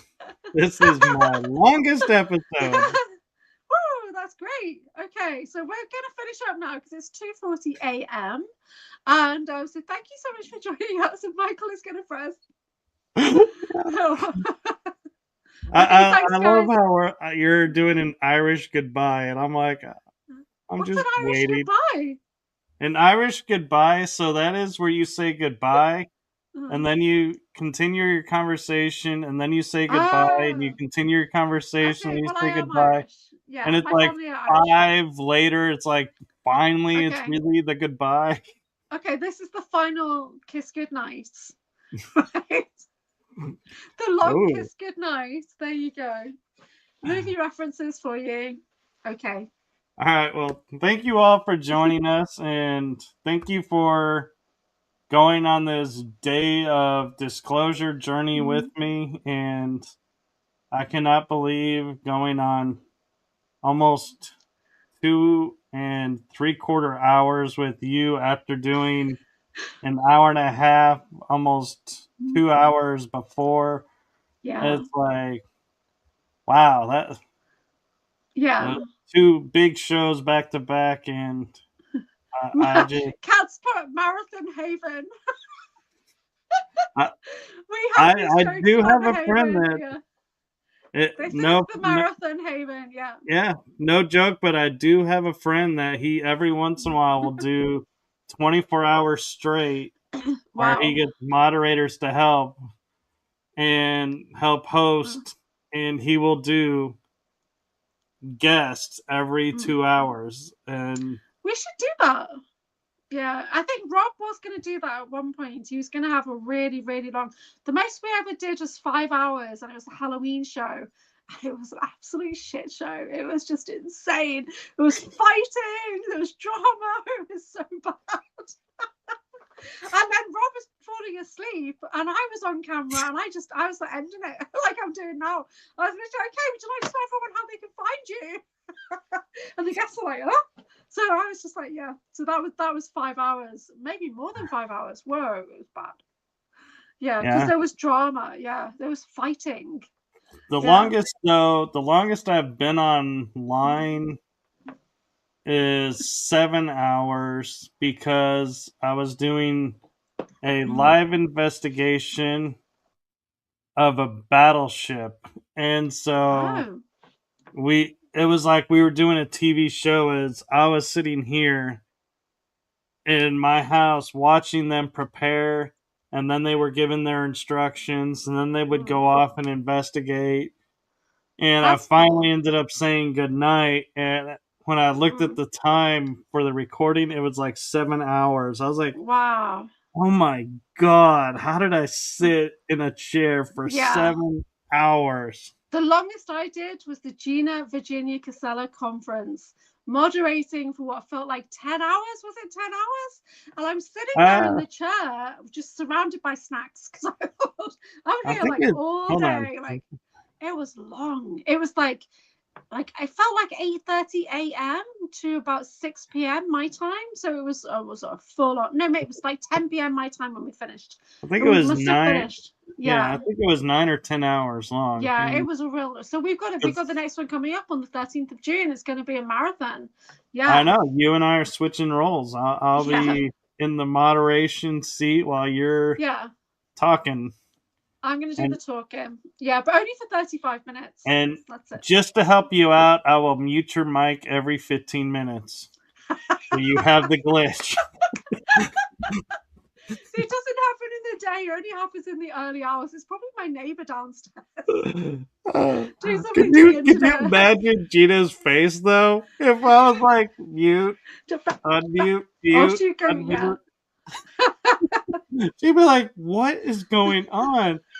How are you the only one that and be like, yeah. you need to watch the end of the episode, did you? Because we totally talked about that. Oh my word. Okay, I'm going now. All right. Well, thank you you all so for much. watching. Be sure to like, subscribe, and follow along both AnchorHaven's page, her YouTube channel, my YouTube channels, because you never know when we're going to collaborate and be on each other's shows, and you just threw me off. I was like, oh, wait, we got a comment in the room, and it's you. It's me saying goodbye, everybody. Thank you for watching. All I right, hope so you enjoyed this collaboration. Yeah. yes. And if you want more of us hanging out together, just comment AnchorHaven and say, when are you bringing Michael back? Okay. And with that, good night, everyone. Okay, where's that button? There it is. All right. We're reals. Good night, everyone.